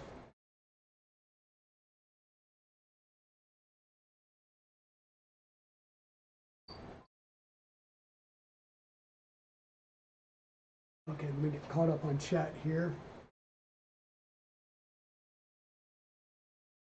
I know Chewy isn't here to be like really blowing up the mods, but it would. I found out, so I've got moderation settings set on Own3D, but then there's also moderation settings on Twitch itself, and those were set like full bore, all the way, fully aggressive mod settings. And yeah, it's weird. Like it modded on hard, so it made no sense. When Rock Dragon was asking about, okay,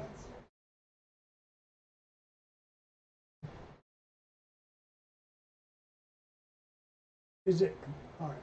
Sorry, Mrs. Digital just came in and dropped a note telling me that Mercury Rising is about out of filament, so we'll have to. Hopefully, the filament detect sensor trips and it just pauses the print, and we'll get to it a little bit later.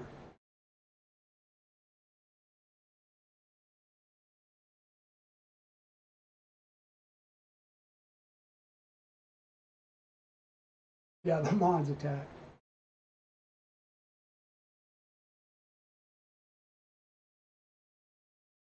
Yeah, so I don't know. Like I said, I'm not sure. I'm not sure if it was just Twitch blowing up or if it is actually the own 3D settings. I just dropped Twitch settings way down, and if the owned keeps going, then I can try and get that one changed as well.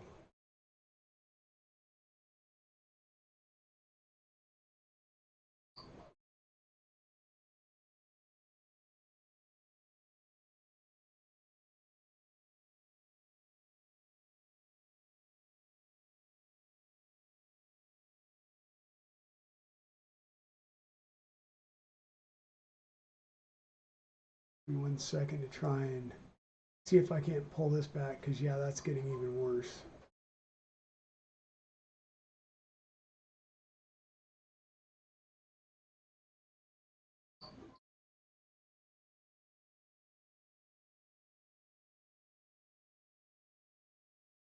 I really don't have much set for the auto mod, so I don't know. We'll see.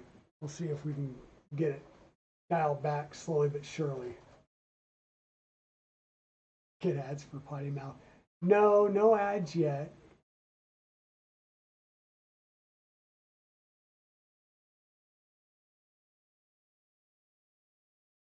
Yeah, it is a little bit crazy what those mod bots are allowing and not.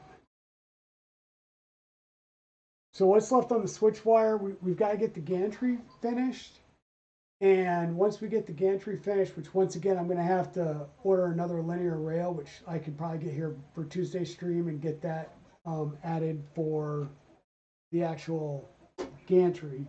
What we're going to be working on now is installing the bearing blocks for the Z-axis. So the one that has the mount for the cable chain goes on the right side of the printer, and then the other one will mount on the left side of the printer. And eventually,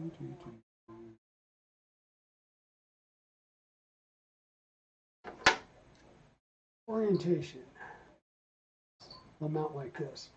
So it's got kind of a rounded edge on one side of it, and that edge goes towards the front. The recessed holes will be for your socket head cap screws, and those will be the M5s that will mount and hold the gantry to the Z blocks. And these are M3 by 30s.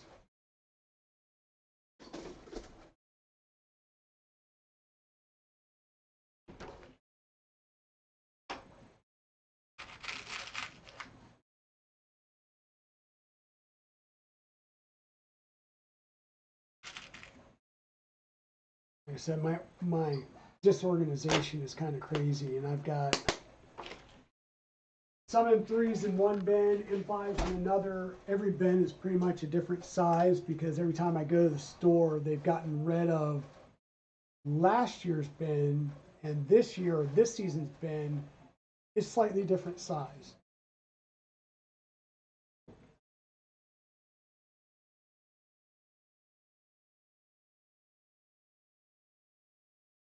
$50 elephants, a ramp, and a tricycle.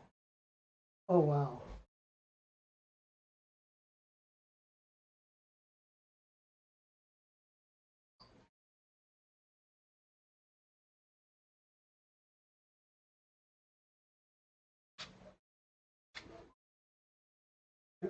And so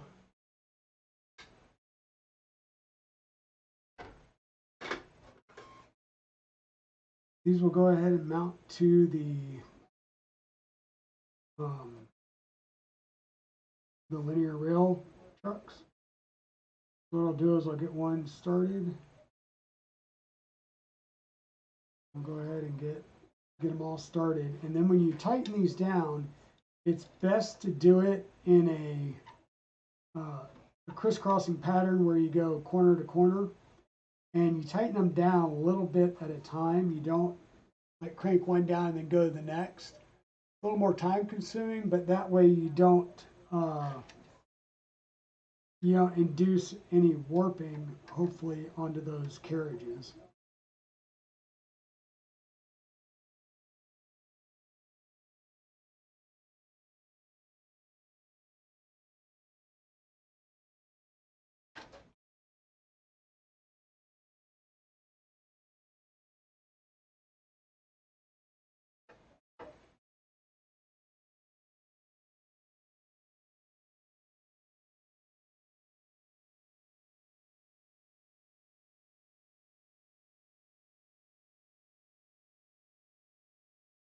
All right, let me turn this around.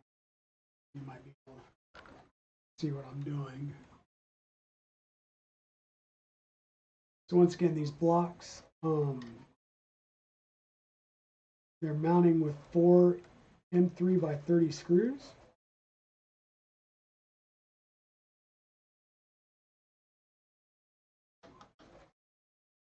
And then we're just slowly working them down so that we make sure that we keep everything as straight and in line as possible.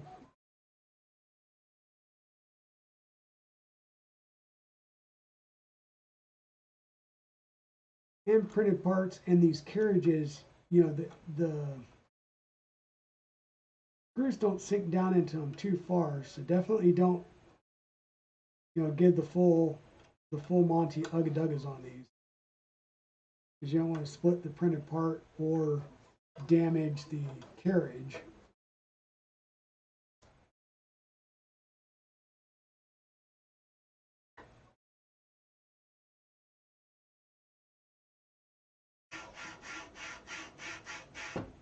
Everything's still working right.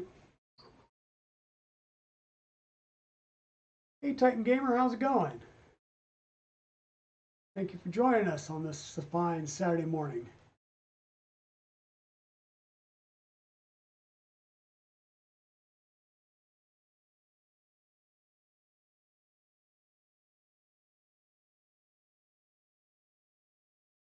And here I'm just going to get one started.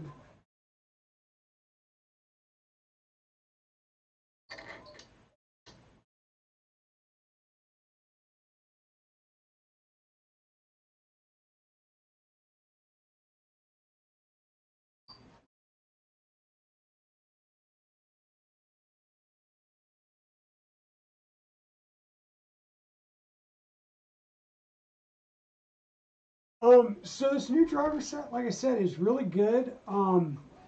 The ends on these drivers, if I can get it to focus and get in the right spot.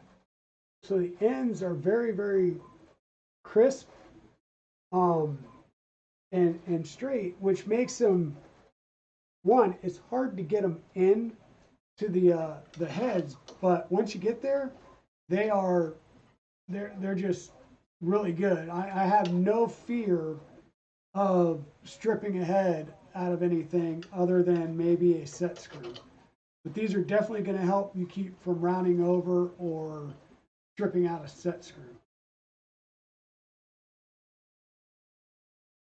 And once again, the metal knurled handles are just so much nicer than the rubber handles that I have on the Bond House. I mean, I still need the Bond House because if you got to go somewhat at an angle to get into something, then you need that ball head driver. But yeah, I'm really liking these.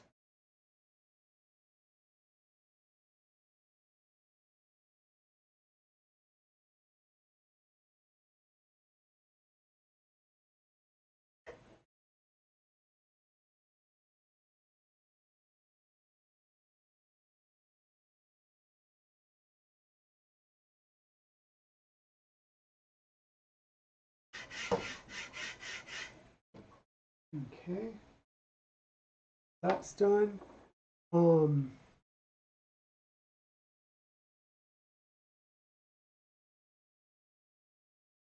now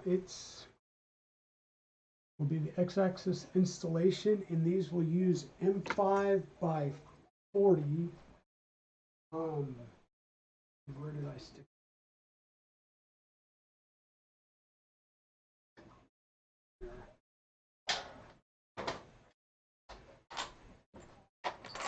you'll use M5x40s. And we've used these in a couple of places on this build. We've used them to go into the idlers. We're going to use them to go through the bearing blocks and into the back of the rail. So I would highly suggest you just getting a small pack of the M5x40s. You don't need 100 of them, but unless you're doing a bunch of builds, and you know you're going to do a bunch of builds, but definitely get, you know, a decent pack that's probably like 20, or I think these are 25.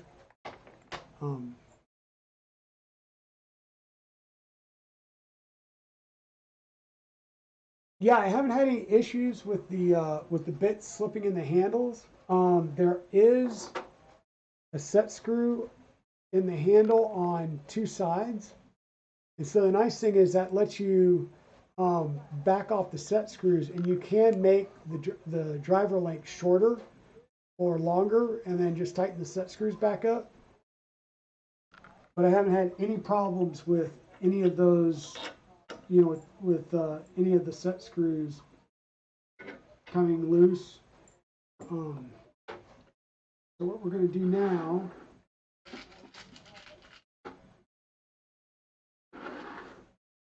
get a couple of our M5 T-nuts, and we're going to flip from the front of our gantry to the back side, and we'll get these put in.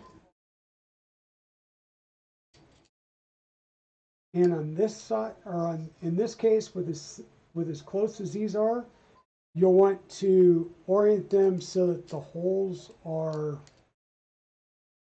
facing each other, versus like we do over here where they're all facing the same direction or they're facing opposite directions. Just so you can make sure that you've got the enough movement on the inside to line both of the bolts up.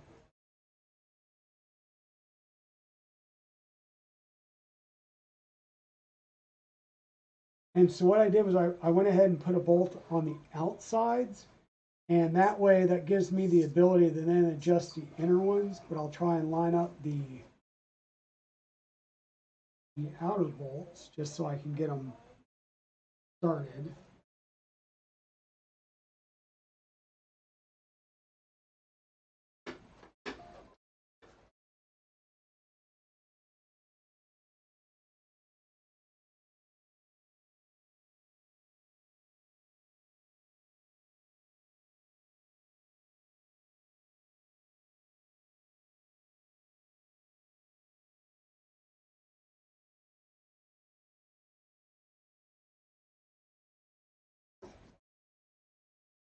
Okay, and then we'll move the other ones into place. Oops. So we line these up and we got the outer edges in, and now we're just going to use our handle and line these up by looking through the hole.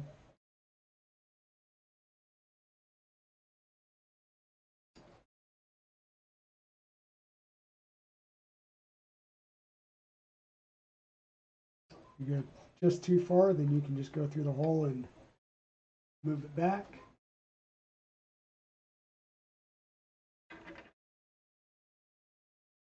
And we'll get these started.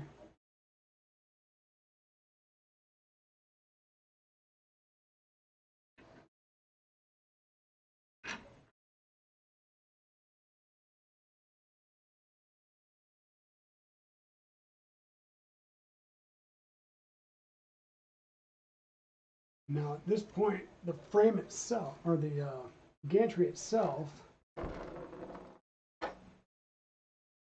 can still be moved side to side. And this is where we're going to work on getting it lined up and even side to side. And we'll do that in the next video, where we'll have to break out the calipers and get those lined up. And before we can go too much further, we're going to need to get that linear rail in, because the next steps will be installing the carriage, and I'll need the linear rail to install the carriage. So I think that's going to be the end of what we can do on the build. About the only thing else we can do would be to mount the keyback holder. I guess we can go ahead and do that piece as well. Should require M5 by 10 bolts.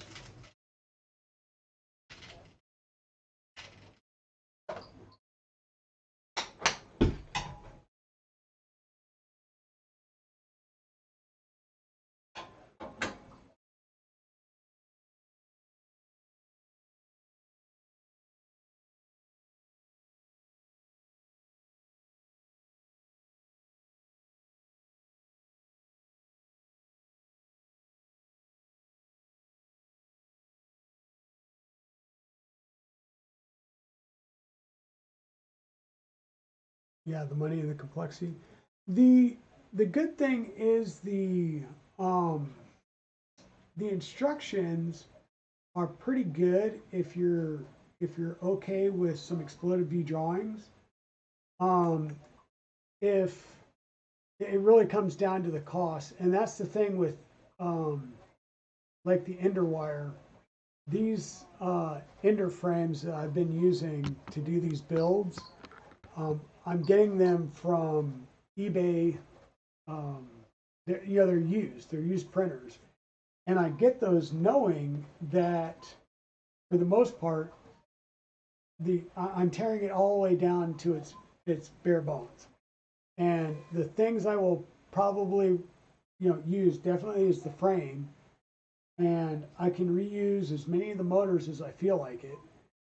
We just have to really look and make sure that we use the right motors where we need them because of the lengths for the pulleys, but it can be done. And then you would need a different extruder motor because you're going to go with the stealth burner and the clockwork. But I try and even reuse, so like the X and Z motor and the Y motor and the Y end stops, I reuse all the Creality wires for those. All right, you're going to go alert BC because you have to do homework. I will say yes, definitely do your homework. I don't want Royal and Nomi yelling at you. So get your homework done. Good luck on your quiz.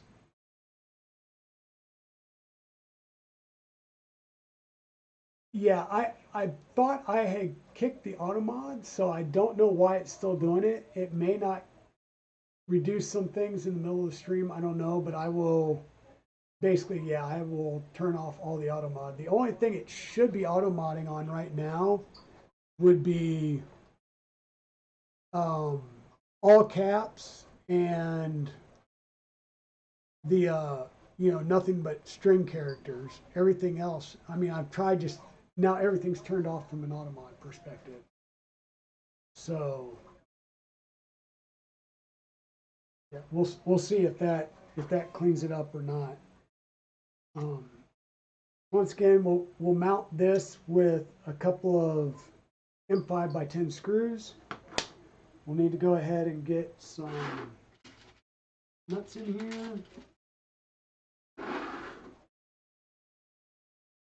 And this goes on it'll go on the inside of the rail point, on the rail, the 2040.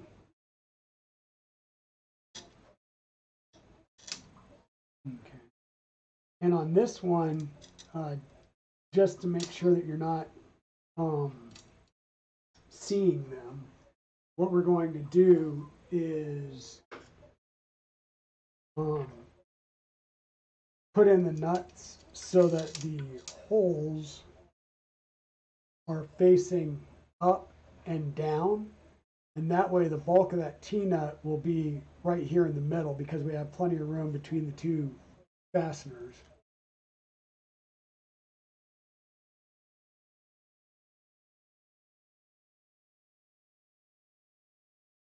Okay, Hybrid, so you've got some pretty decent mods. The Easy ABL.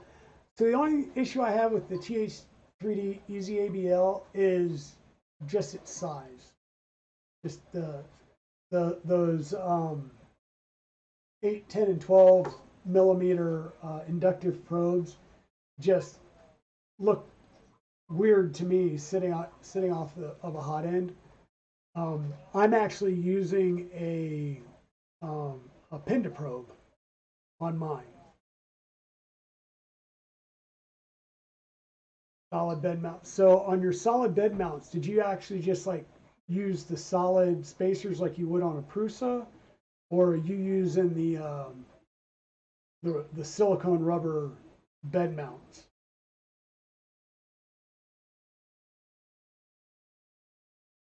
If we get the first one started, and then got the first one started, the next one going to be a bit of a pain. Where is that'll work?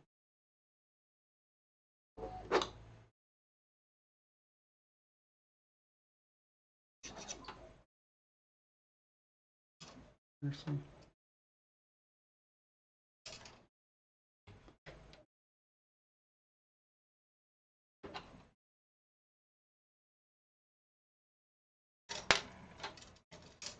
Darn it. What happens when you try and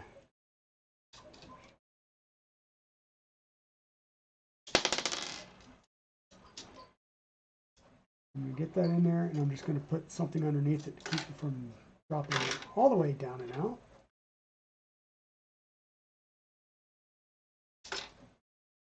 All right.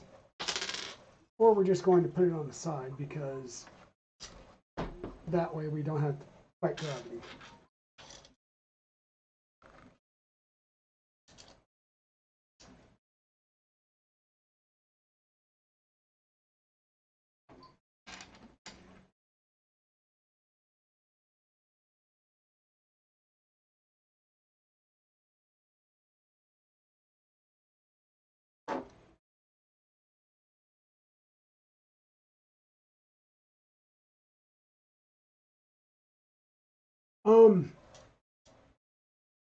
Wiring can be tedious if you want it to be.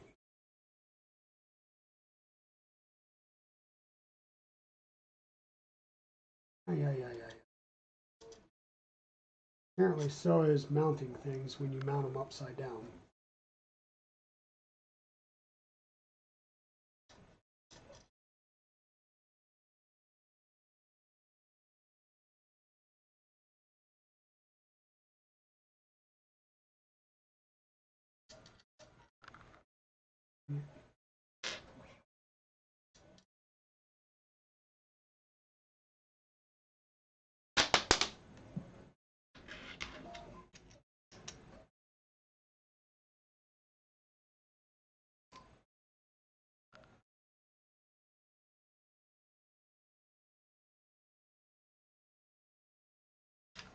So on this build, you'll see that I've figured out a way of making the wiring a little less tedious.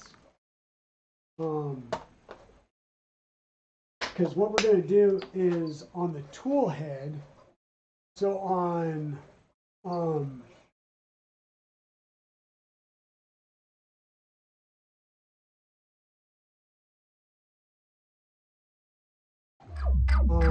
Red Dragon right behind me, on this tool head, I used a single board tool head board. And so what that does is that allows a single connector to be routed up and plugs into that board, and then everything on the tool head will then plug into that tool head board. So one, it's a good quality of life thing that makes maintenance later on a lot easier. And then two, it reduces the amount of wiring that you do if you buy a wiring harness. Now granted, that's another expense, but by buying the wiring harness, you're going to have all the wires you need to do the build.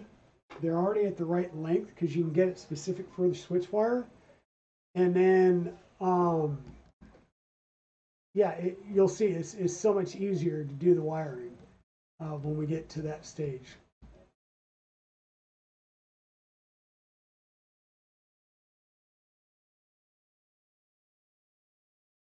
Yeah, the crimping can be tedious, and depending on what day it is, I don't mind crimping because it gives me something that I have to focus enough on that I can't focus on my mind on other things, and it just brings things. I'll say it keeps me from my brain from running off on all the things that I've got going on at work.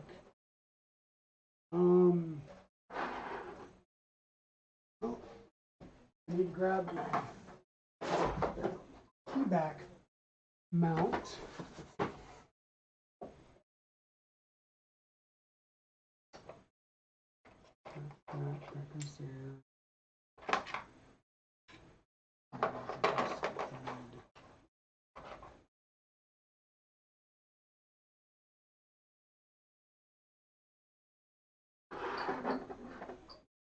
There is.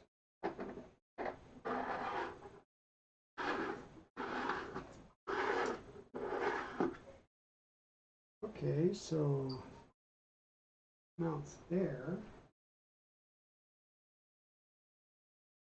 Sorry, I think I am missing a part.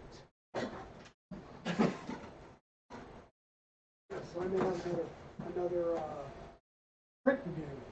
So the way it'll work is we have a keyback device.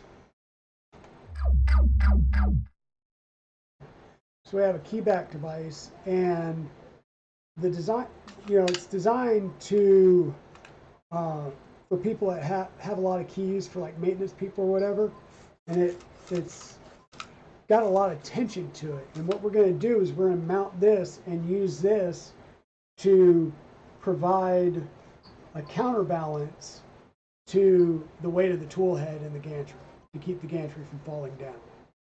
So one of the things that you have to do is take the belt clip off the back end, which this one I kind of manhandled it a little bit, but that's okay. But it will mount right there, and then there will be a clip piece that comes across the top that holds it in place. And then we can adjust it up or down as we need to once we start getting all the wires in place. And then what will happen is you will pull this up around an idler that will mount at the top here, and then back down, and it will cap. We have a piece that cap will fit right into, and then that will get bolted right there, and that'll hold that cap piece in. And so that way,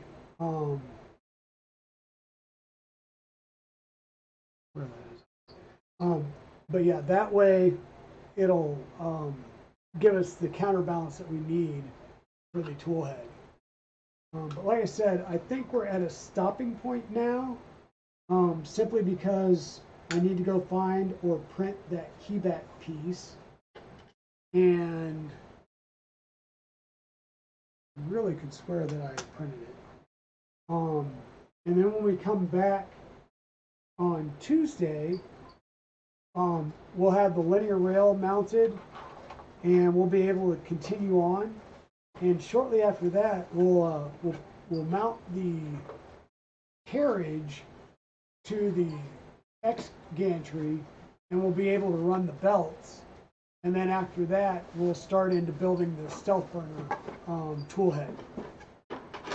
So we are getting close to the end. Possibly next Saturday, on Tuesday, we should have the gantry belted, and we'll start assembling the tool head itself. And then the following Saturday, we should be able to get the tool head finished, mounted, and then starting on the wiring. But what we'll do real fast is we'll work on placement on this later. But I'm just going to go ahead and install the idler up here so it's done and out of the way. But like I said, you'll want to look for the angle where it's not like straight up and then going in an angle. You'll look for the placement to make sure that it's got a good angle. And once again, sorry, this is a bolt. It's a M16 bolt. Because it's a flat head, or it's got the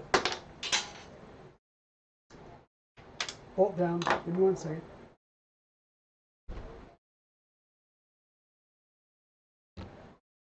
Okay.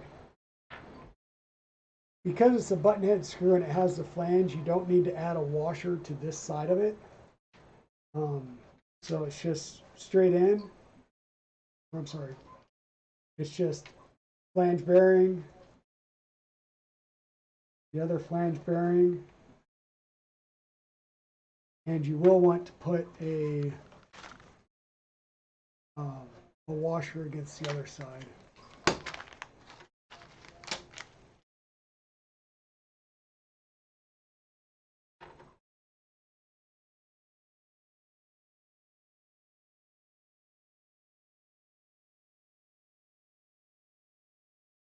Yeah, what I would suggest if you're hesitant on crimping and such is literally get the majority of the connectors you're going to use are going to be microfit and JST.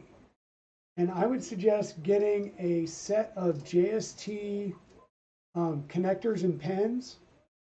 Once again, this is just, I'm just going to put it in there and I'll crank it down so it doesn't move. But once we actually get this installed, then we'll actually go through and work on getting everything set up and aligned. So we'll do that on Tuesday. But yeah, I would suggest getting a crimping kit, and I would probably start off with some 18 gauge wire and practice with that 18 gauge wire, just crimping the ends. Don't worry about inserting them in the JST yet. Just practice crimping the ends, right? And then, because a lot of the wires that you'll use on a Voron will go down to a 24, I would get some 24 wire, or if you've got spare wires from a like an ender, majority of your motor wires are going to be that small wire size, and I would practice on those. Hydro Robotics, I do not have a Discord server set up just yet, but you can find me on Discord. It's Digital Dragon 72 hashtag 1310.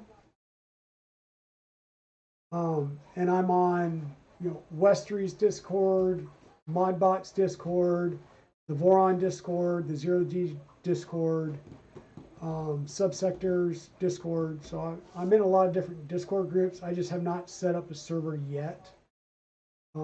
Partly because I'm just trying to get used to streaming. And eventually I probably will have a Discord server. So that's going to be it of the stream today. We're 12:30. As far as the build goes, once again, we're at a stopping point until I can get that linear rail and get that installed. And then we'll work on getting our gantry locked down and tightened up. The nice thing about that is what I will do is I will get the build plate installed, or excuse me, the bed plate, not the actual build service, but the plate itself installed. I've held off on doing that just yet, simply because I do want to try and get the cable chain stuff ready first. But once I get the metal plate installed, then what I will do is I will use 1, 2, 3 blocks and that metal plate, and that will allow me to basically tram the gantry itself directly off that metal plate. So I will have a good starting point when I run the belts. Okay. So with that, I think I am going to go ahead and close the stream. I need to get downstairs and get some new filament and Mercury Rising so I can finish those prints out. And like I said, I'll go ahead and order the parts that I'll need to continue the build, and we'll get that going on Tuesday. Yeah, if you're on most of those hybrid robotics, you can hit me up or you can just DM me directly on Discord. Once again, it's Digital Dragon 72 hashtag 1310, and that's my handle on Discord. And you can get me there on Discord. I'm also Digital Dragon 72 on Twitter, so you should be able to get me on all of those socials. But for those of you that have hung out with me so far, thank you. I appreciate it immensely. I feel like we made some good progress, but at the same time, I feel like we could have made a bunch more. Oh, thank you, Subsector. I love doing these builds, and I love that I've learned to do these builds by watching others. So being able to share the builds and showing others in the community how to do these builds, I think is one of the best ways we can give back to the community at large and help grow the community as a whole. Anybody can get a good printer. It prints out of the box and you never have any problems with it. But eventually you're going to have a printer that you have to do maintenance on or you want to do some mods to. And watching things like this gives you the ability to see that it's not that daunting of a task. And so you can do it. And maybe you can do it while, chatting and asking questions of somebody that you've seen do it. So that's always great. And I continue to learn more as I do these as well. So, yeah, and Westry, my little sister there that loves to say, I don't build, I just use printers, who has learned to tinker a bit to keep those printers running because once again, you have to maintain them. Things will break. So it's great. Titan Gamer, yes, I'm sorry that you missed some of the stream. We do start sort of early on Saturdays, but that's because I stream for a while and then I spend the rest of the weekend with my wife, and she normally makes me go out and take her to a nice lunch on Saturdays afterwards. So it gives us a good schedule to work with. But all these videos are up on the Twitch stream, so you can go back and watch the videos. I have figured out that I can make highlights of them, and when you make highlights, they don't disappear. Because apparently, until you're affiliate or partner, after I think it's a week to 14 days, they start dropping your videos off. So the good news is after today, I should qualify for affiliate. So thank you all so much for being here and helping to hype me up and get me going as I start Twitch streaming. And yeah, like I said, the videos will be out there. I'm going to see who all may be on. I don't have too many people that I follow that's on. So if anybody has any suggestions on who we might raid out to, I'd appreciate them. Because right now, I'm looking at, oh, well, hello there. Daddy Wazzy, are you still with us? If so, I just realized Photosmint's on. And let me check out real fast if he just got on or if he's been going just a little bit. And